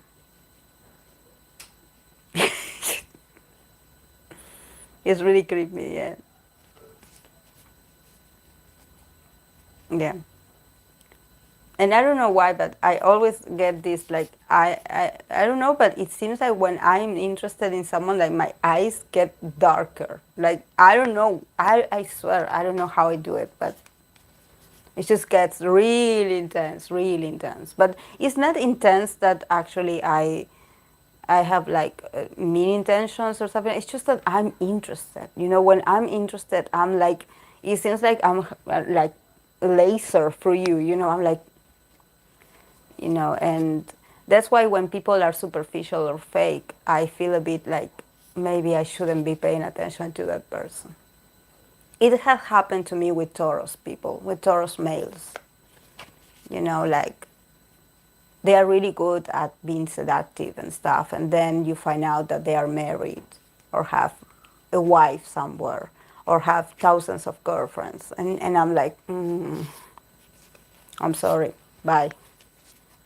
No, no. Taurus, I had Taurus partners, but right now, Taurus, Libra, male, a Libra, I would date a Libra if they will have a Scorpio Venus. Scorpio Venus, probably like a Scorpio Mercury, I would date a Libra in that condition. But I think that my ideal kind of guy, if I think about an idol and the placements, it would be Monsta X Min Hyuk. It would be Monsta X Min Hyuk. Because he is very chatty, and I love to talk. I love to communicate. I love a guy that talks. I love a guy that talks. Julian. Is another Scorpio the best option for a Scorpio? Yes. Yes. I think it is. I think it is. It's just that, I had a friend, a female friend, that yes, and they're a bit boring, to be honest. I mean, I'm not going to.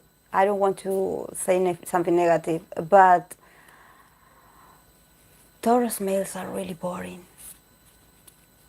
Taurus moon guys, they are really boring. They are really good at how they look because they are very handsome, but they are so boring. They are so boring. I'm sorry, my moon is Scorpio cannot help it. The females are amazing, Taurus females are amazing. But the Taurus males, they are so boring. They look great, they have amazing body, everything, but they are so boring. And when you want to leave them, they don't get it. They don't get it. When you want to leave them, oh my God, they don't get it. They don't get it. They hold on to you. Like, if they say that Scorpio is possessive, you never dated a Taurus. They have great voices.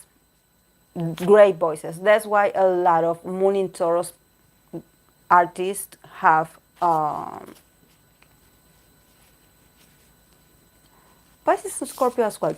I was telling you about a Scorpio. I have my friend that she's a Scorpio female, and she always asks me to read the tarot for her. And she was asking me about this Scorpio guy that she had been dated, not dating, but they have been together, here and there. And they have been like for 2 2 years already, and she's like, I don't get him. I don't get him because it seems like he's not interested in me. Like probably she's the one like they talk and everything, and she's like, okay, I tell him like, should we do this? Like, do we see each other today? And he's like, okay, I'll go. And he goes, and they have a great time, and they have him. But she's like, it seems like I'm the one that always initiates the thing, so I don't know how he feels, and I don't know if he likes me. So this is something about the Scorpio guys, not all of them, but there's something about them that they play the mysterious card too much, especially when you're just starting. Like you do have to move, I wouldn't say the conversation, but you do have to put the initiative, and probably they take the initiative first, and then they don't talk to you for 2 weeks, and you really, then they come back and you don't understand, like, do you really want me, like, do you really want to be with me, like how you feel, and they're always like very confusing. So for me, that's why I say I never lasted more than 2 days with a Scorpio guy, because they are very, they control you with that sort of expectation that you have about, okay, what are we, like, mm,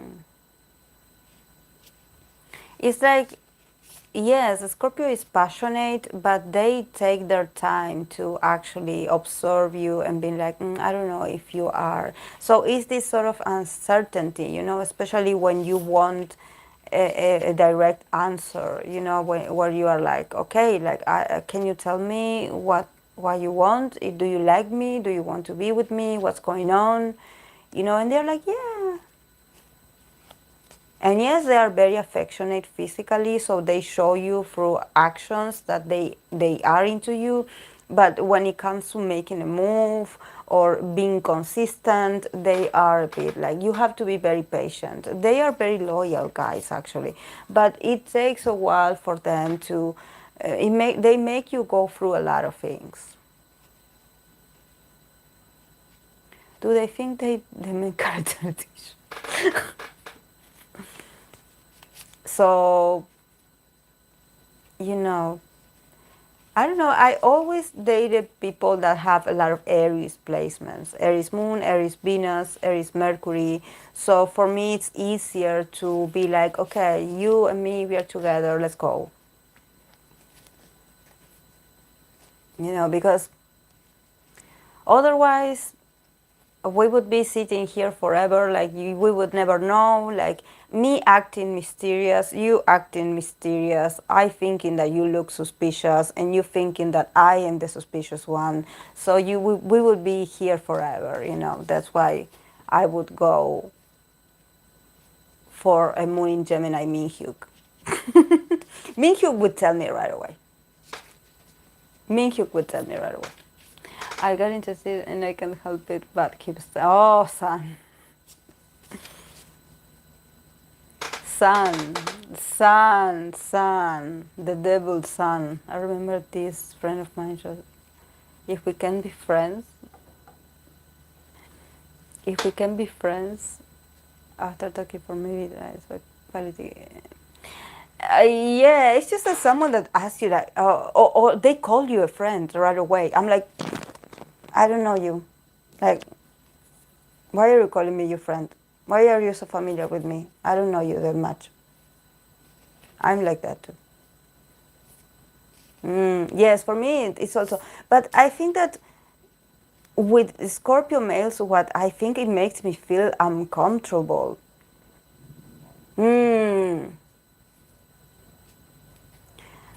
But Venus in Aries, they don't last that much, the excitement. They move on to someone else very sweet. It had happened to me. Like he was really, Venus in Aries, he was really into me. And after the passion is gone, the passion is gone. They go and look for someone else.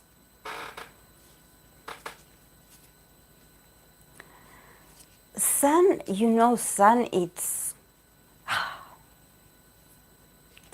It's just that Sun with that Mars in Scorpio of his.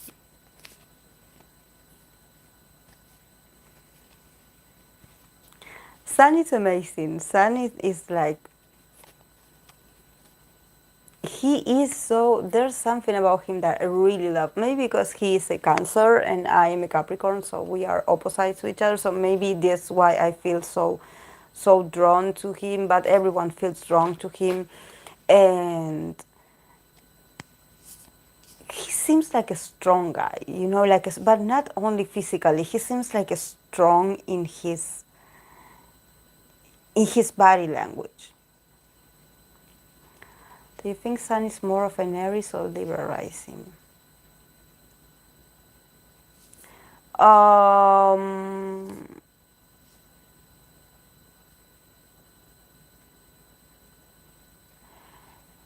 Aries, probably. There's a lot of fire element in him. But maybe it's just Mars and Scorpio. But he is amazing. You cannot take away his eyes from him. It doesn't matter if you like the way he dances or not. Um, he is amazing. He is an amazing person. I just like Sun. I think and you know, there's something about him that I think that despite of him being this amazing entertainer, I think he will be a great dad someday. He will take care of his family. You know, there's something very sweet about him. Very like, I will take care of you. You know, like he can be both. He can be sweet, he can be caring, and he can be a whole show, like we see. Shonu is an unreadable guy. I have no idea. Oh, Shonu is a mystery. I think that we should take Shonu the way he presents himself. Because his energy is very stable. He's the perfect idol. He is the perfect idol. He does what he has to do. He gets the job done. He doesn't complain. He is the perfect idol. It's just that there's something about him that you're like, are you alive under there? Like, is there, like, what's going on? Yes, he looks like he will give you only what he has available, nothing more, nothing less. I think he's a bit cheap also with his, now the word is not cheap. How do you say this when you are a bit resistant to give? It's like, he doesn't seem like a Gemini at all. It's because he's always there. Yes, probably simple. Yes, he doesn't give you more than what you pay for him. It's like, what's today concept? This? Okay, I will do this. And he's just there. And when he smiles, he's so cute. When he smiles, he's so cute. But he's just there, you know. He's just there. I like him. It's just that, yes, for me, it's like he seems like he's not very flexible. You know, like I think that if I would have to ask him to do something different, he would probably be looking at me like, what you mean different? You know, he would look at me with his blank face, you know, like,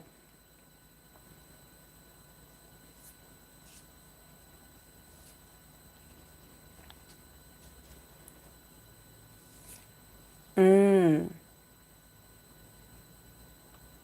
It's very good.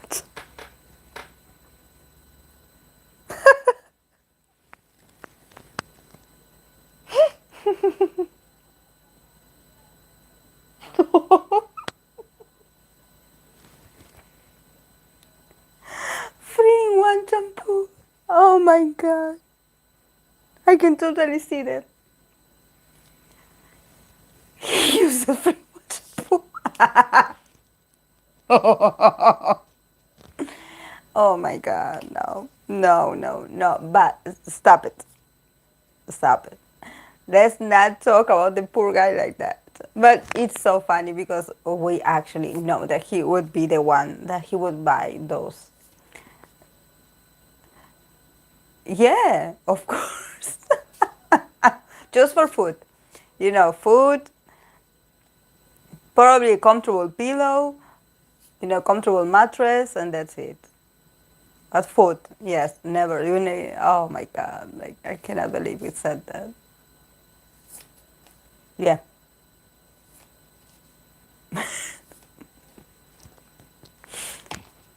Oh my God. How can we? How did we get to this conclusion?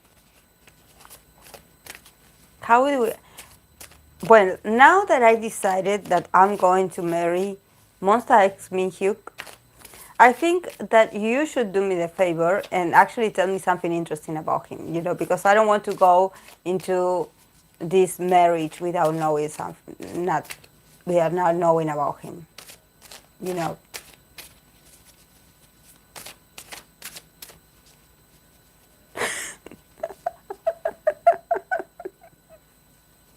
They don't have a table.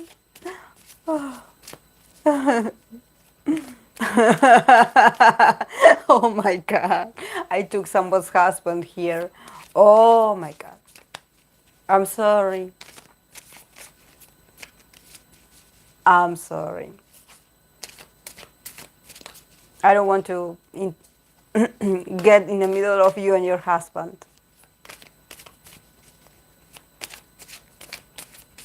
I want to stick to Utah then. He doesn't engage. Hello, Lilian.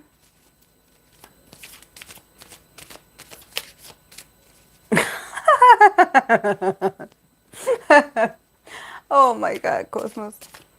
While you're sharing, you make me imagine it.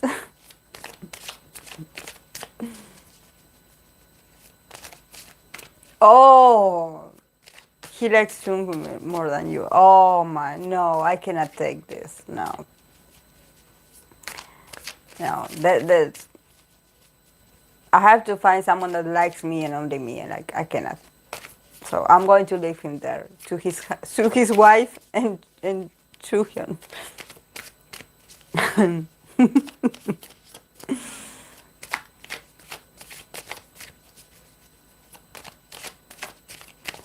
Oh my. Okay, guys, this yes, I'm sure he likes everyone that likes him. So you have. Oh, that's so. No, no, no, no, no. He doesn't have a standard. He likes everyone. Does not close toothpaste after brushing. Yeah, also, you know, relationship things.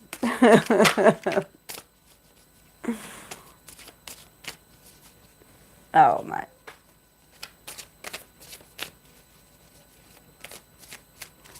Okay, guys, let's see.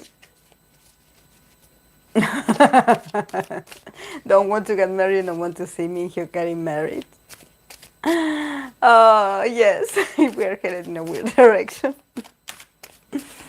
But oh well, we laughed so much. Okay, guys, prepare your questions for today. So we pull some cards and then I'm going to go.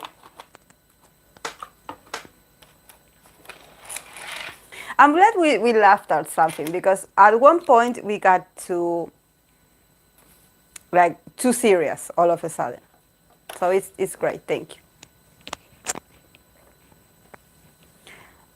So prepare your questions.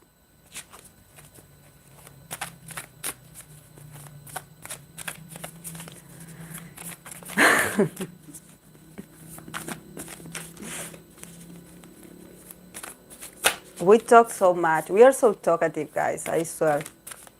You and me and oh yeah. It's just that that's what communities do.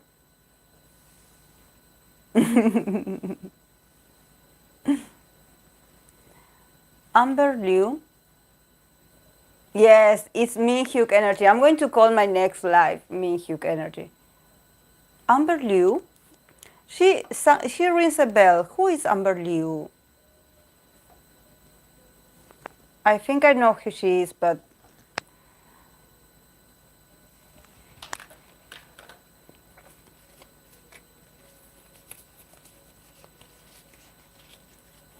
Amber Liu, isn't she from FX? Oh, yes, FX.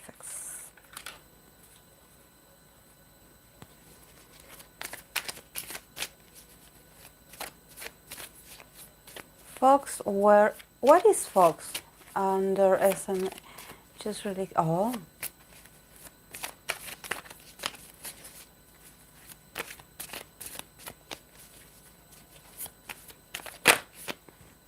Mm.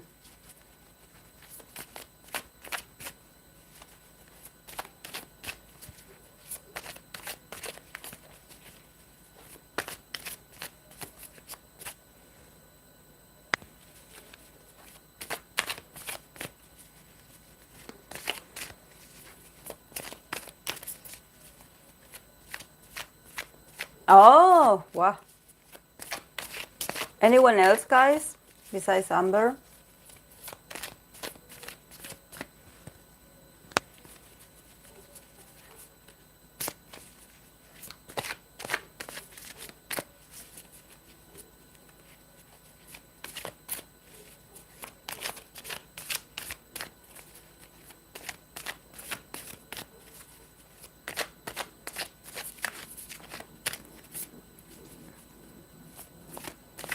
Mi-hyuk.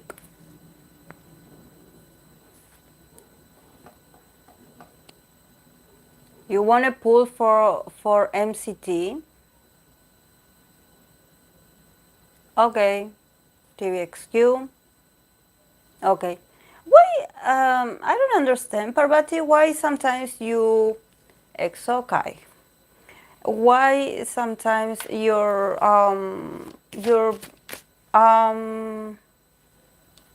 thank you. Your comments keep deleting. Like, I don't know. I don't do it, but 1, 2, 3, 4, 5, 6. Okay, guys, that's it. That's it, because we have 1, 2, 3, 4, 5, 6. 6. Oh, she removes it. Ah, okay. I thought. Oh, yeah. I had the same with my art, but I had to stop using it because. Yes, I was like, oh, she didn't say anything wrong. I thought that she was like.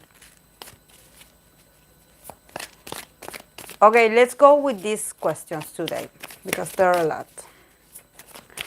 For the G Idol friends, or I'm going to do a reading for them tonight. I'm going to upload it tonight. The reading for G Idol, the group.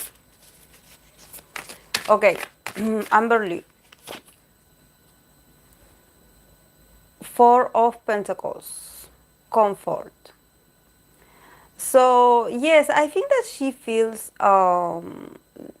Tomorrow. I feel like she feels a bit more comfortable in herself and in her life. And there's a sense of stability at the same time. I think that she is much. Oh, no, I was talking about Parvati. She is in a place of stability right now. I think that she is in a place where actually she's finally starting to see results of her life. Probably for her to achieve stability is not something very. It's not easy to do. You know, for her, it's not, and especially when you have to rely on others to help you. So maybe she's finally reconnecting with people that are helping her achieve this stability. You know, she's finally finding her tribe, you know, her people. Oh, and I don't know, and how is it pronounced? Because I read it like literally, I don't know how to. Yeah, she's going to do great, and she's not alone. I think that this is very important. There's something about not leaving her alone. So I don't know if maybe she had felt like when she was alone, she was a bit lost somehow.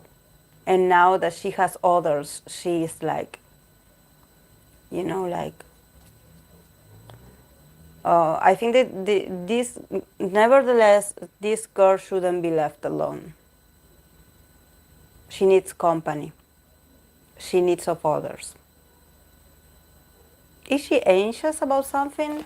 That she struggles with anxiety? There's something about the fear of being alone, and I think that she was a bit like lost at some point in her life. And now she's like finally like achieving this sense of belonging, like, okay, I'm here, I'm staying here. Here, this is my place. And it's not about the group, it's more about personal relationships or personal connections.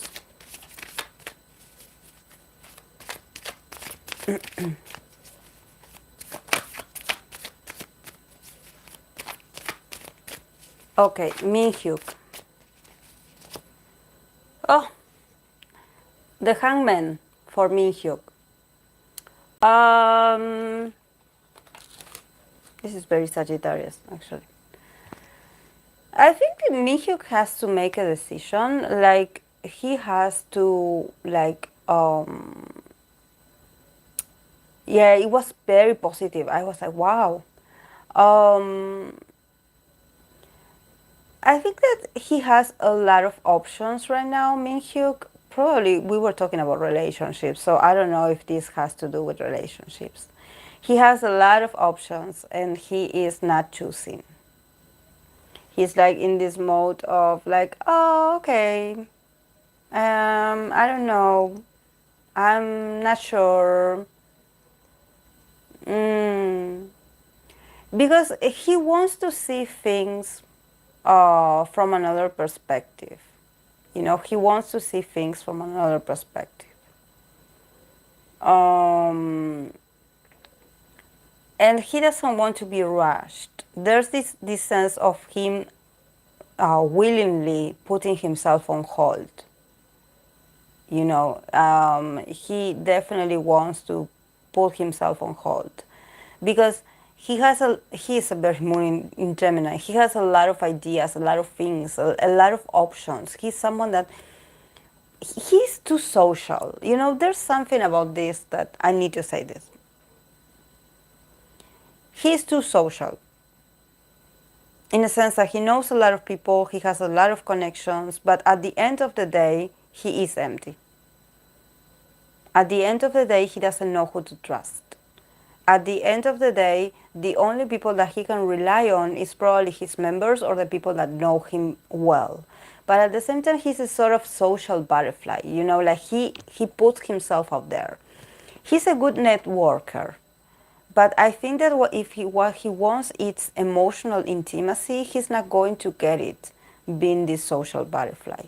Because the people that will vibrate the same vibe as him is someone more emotional and sensitive, not so much the entertainment business.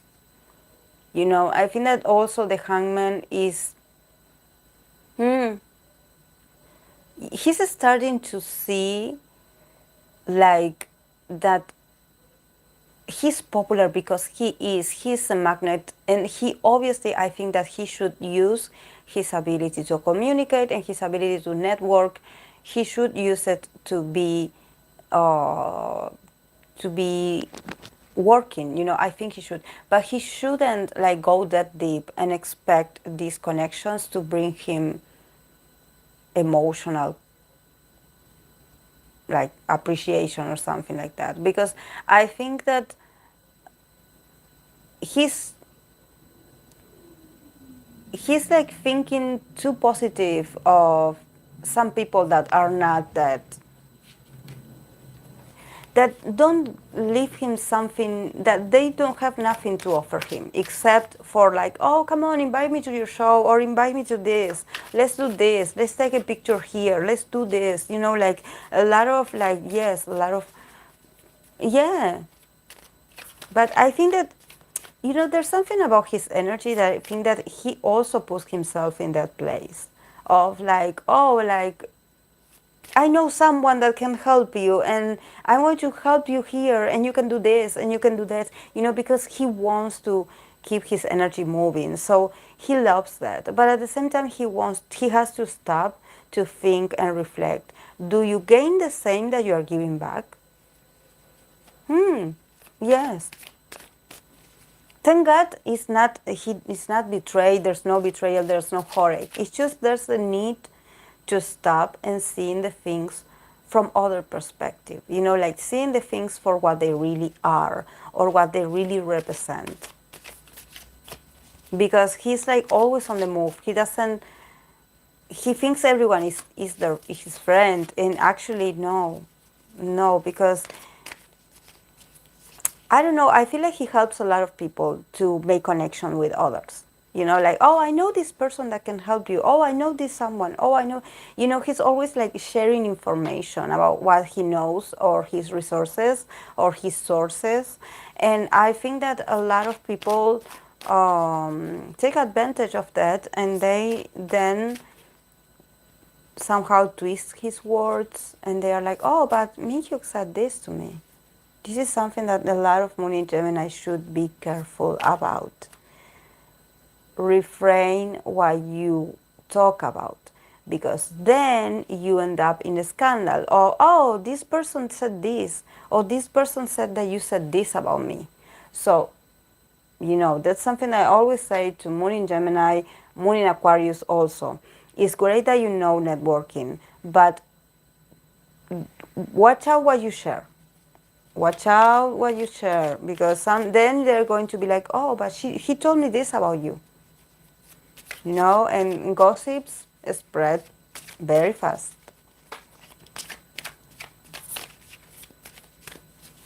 And then he's going to get all upset with himself for being that open. But it's like you say, it's the industry that he's in. NCT. You mean NCT as the whole unit of NCT? Because there are a lot of people on NCT.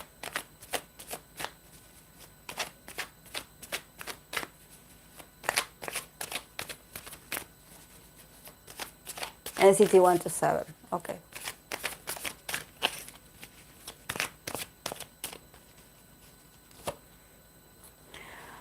Father of Fire, that this is the representation of the King of Wands in the traditional tarot. So it means that there's a potential of them working very soon on something, but there's also this sense of being very powerful, in the sense that you already had experienced everything. So you are like a bit relaxed, and you are in a position of power, where actually I think that probably there are other units that are going to be put more to work than them, actually, because they have a bit of a standard right now. Like they are like with more experience and probably more recognition. So I think that they will be in a position of power where they will not be so overworked like last year, for example, because they are like, okay, we gain the recognition. It's not that they are going to relax and not work, because we are talking about the Father of Fire here, but it means that potentially they will have a lot more freedom about what they want to do with themselves. Probably like working on content that has more to do with them. Some of them could be mentors or like role models or teachers of other trainees. I think that they will step in this role where, oh, finally I'm appreciated like someone of experience. But they will have a bit more of like, like I worked really hard to be here. So let me tell you how I did it. Or let me share my story. Let me share my experience. Like them actually picking also their own activities, you know, being like, okay, yes, I want to do something, but not like from a place of I have a bit of authority right now. So I think the last year it was a very good year for them when it comes to them establishing their dominion, or actually being like, okay, yes, NCT 127 is part of NCT, but it's like a higher brand, and they are being recognized for that. But you know what that means? That means that the other units will have to also get in and do the hard work, or the promotions and stuff. Okay, TVXQ.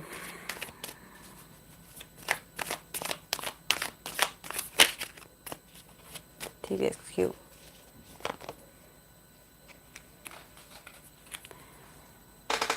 Seven of Cups in reverse. Seven of Cups, yes. This upwards is like this. It's the card of illusion. But here we have it on reverse. So it means that they are entering a phase where things are starting to happen for them.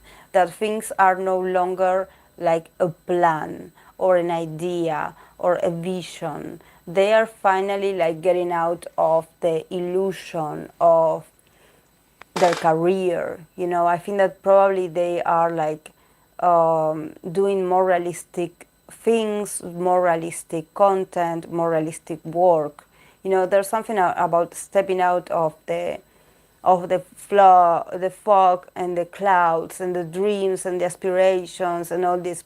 You know, probably they hear a lot of people talking and making a lot of ideas, and it's like, no, now we have the final product. Now we want to see like a lot of things more happen to us in reality, like seeing the final product, like, okay, we want to be a reality for our fans. We don't want to be an illusion. We want to show them that we are still here, that we are stronger, that we are they going to have a tour or something like that? Because I see them like wanting to present themselves in person, like wanting to show themselves in person. Like, let's like get out of this illusionary scenario. Like, let's meet our fans face to face. Like, let's show them in reality what we are all about. They're also opening their eyes to something. They're also opening their eyes to something. I think that they are slowly like,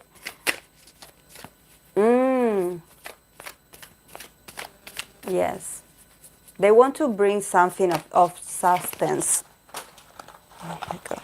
Why does this always happen?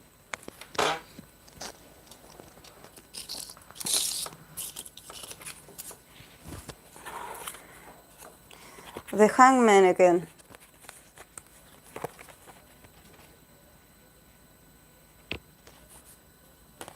The Hangman again. And the Page of Cups. By Spirit. There's a female here for me, Hugh.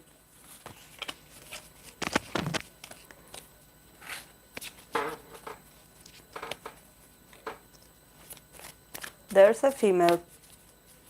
Probably he's a bit indecisive about that. Thank you, Spirit. Bye. Okay, let's go with EXO. Yes, we're talking about a lot of SM artists. I see a lot of movement with SM artists. Oh, EXO, Mother of Fire. You know, this is also a very good contrast of the Father of Fire that I pulled for NCT 127. So they also are in this very like established position of like yes, we are very passionate about our work and our identity. But you know, the mother, it's also about, probably they are not as aggressive as NCT127, in the sense that they already went through that. So they are now like in this more motherly, nurture, a bit softer attitude, you know, even though they know they have the trajectory, they know they have the love, they know they have the respect of others. At the same time, they are not that authoritarian, you know, like they are a bit like, yes, like if you want me to share my experience with you, or if you want me to guide you, and this also goes for the fans. Probably if they do release something, it will be with a very emotional and a very healing, and they will try to give comfort to the fans, to the audience, you know, not so much of, oh, I'm here, I want to show you what I can do, or I'm here and I want to show you that I'm the best, or something like in a competitive way. No, I think that they, of course, that it's a matter of fire, so there's a lot of passion. These guys are not like, they are very passionate about their careers, but they are also in this place of like, I'm proud of who I am, you know, so I don't think I should get all combative towards something, but they definitely want to be more active. So probably you will hear a lot about them. You will hear them. You will hear a lot about them. Probably this year is also going to be, they're going to release something, obviously. They're going to release something.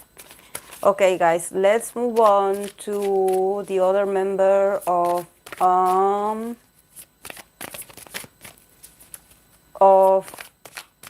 Monsta X, Changhyun. My handwriting is on Changhyun. Changhyun. My handwriting is awful, so that's why I'm struggling reading. Let's go for him. And I'm going to pull a card for Sana Horse. You asked me one. Oh, we are all with the mothers all today. That this is representative of the queen. The queen. These are like the queens. Mother of Earth. So Queen of Earth. Changhyun is also working. Is he working on something also? Because I see a lot of stability for him as well. Like finally he is like starting to get more money or more stability in his endeavors. There's this sense of stability for him. So probably if he does release something, it's going to be very stable. For him, I think he wants to find stability in his whole life. There's something about being a bit mindful also about the way he spends money probably, or investing. There's a way of, you know, like I want to be a respectful figure. I don't want to be, seems like he wants to connect more with earth elements. You know, he wants to be seen as more responsible, as more consistent. He is serious, but I think that there's something about,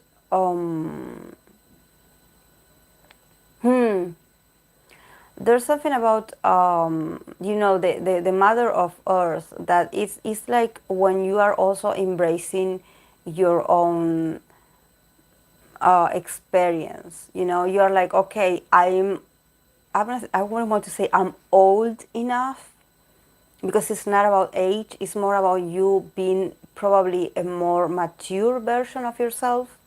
You know, like he wants to be seen like this. He wants to be more trustworthy.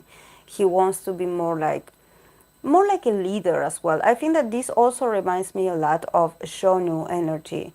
Probably he wants to copy Shonu somehow, you know, like being this stable force, you know, because like we mentioned, Shonu has a lot of earth elements. So definitely for Changhyun, probably he wants to be that as well.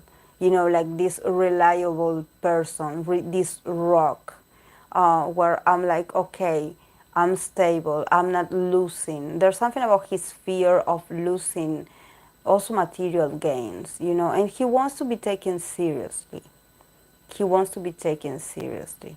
So he's probably thinking about, yes, I think he definitely is thinking about being a more stable version of his, a more stable but fatherly figure somehow, Yes, he definitely wants to be, he doesn't want to be a child anymore. I think that he acknowledges that there are part of him that can be a bit childish and immature, and that he can be a bit like unpredictable, especially the way he reacts. He probably has very visceral reactions, like, and he's like, no, I want to be stable. I want to be a rock. I want people to rely on me. I don't want to uh, I don't want to fail others. I want others to trust me, you know. But I think that he wants to be this because somehow he feels like the people around him need him to be this. I think that it goes more than just like, oh, I'm doing my job and I'm producing or I'm working. It goes to every aspect of his life. He probably is surrounded by a lot of stable people, not very affectionate people, but very stable. So he's like, I want to be that person myself too. Because I think he acknowledges that he hasn't always been that stable or trustworthy. So he's like, now I want to show the different side of myself.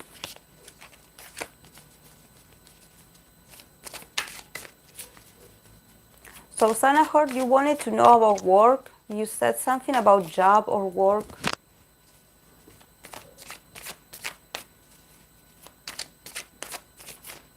Then I'm going to go, guys, because I'm really tired.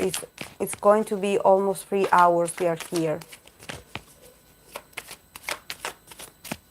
We need to put some guidelines into this. We should put like, this is Minhyuk hours. Minhyuk hours. And we know that we are going to talk about everything.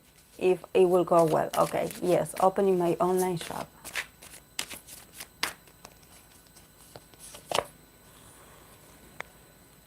Domination. I think there's a possibility that yes. I think there's a possibility that yes. But you have to have a plan. You have the desire, you have the inner strength, you have the potential. But you need also to give it a structure. Like do the proper research, like study well. You have, like, the idea is great. Like the idea is great. It gives like a possibility of you being really dominant, and like there's something about what you want to promote or what you want to sell that probably is something that it's very passionate, or there's something about it very like that could potentially draw a lot of attention. But you need to give it structure. It's still fresh. It's still in the experimental phase. Like you need to work on the details. Like study it very well.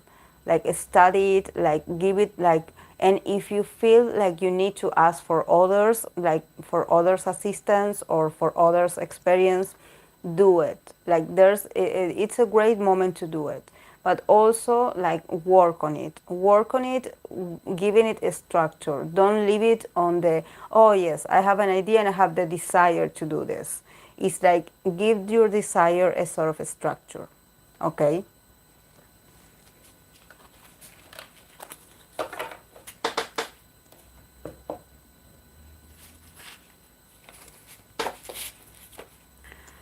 Okay, guys.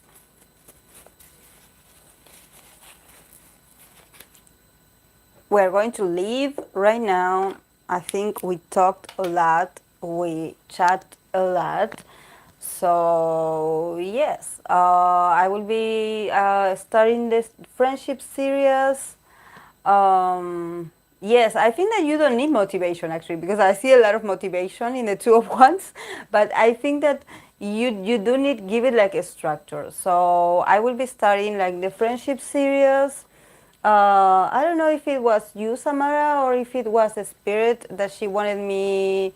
Thank you, Lillian, to do a trio reading for free Monster X members. But I never done it for free, people.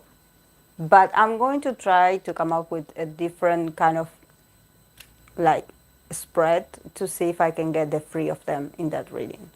We're going to experiment a bit on that. But yes, I will also be doing other readings. So I hope to see you there.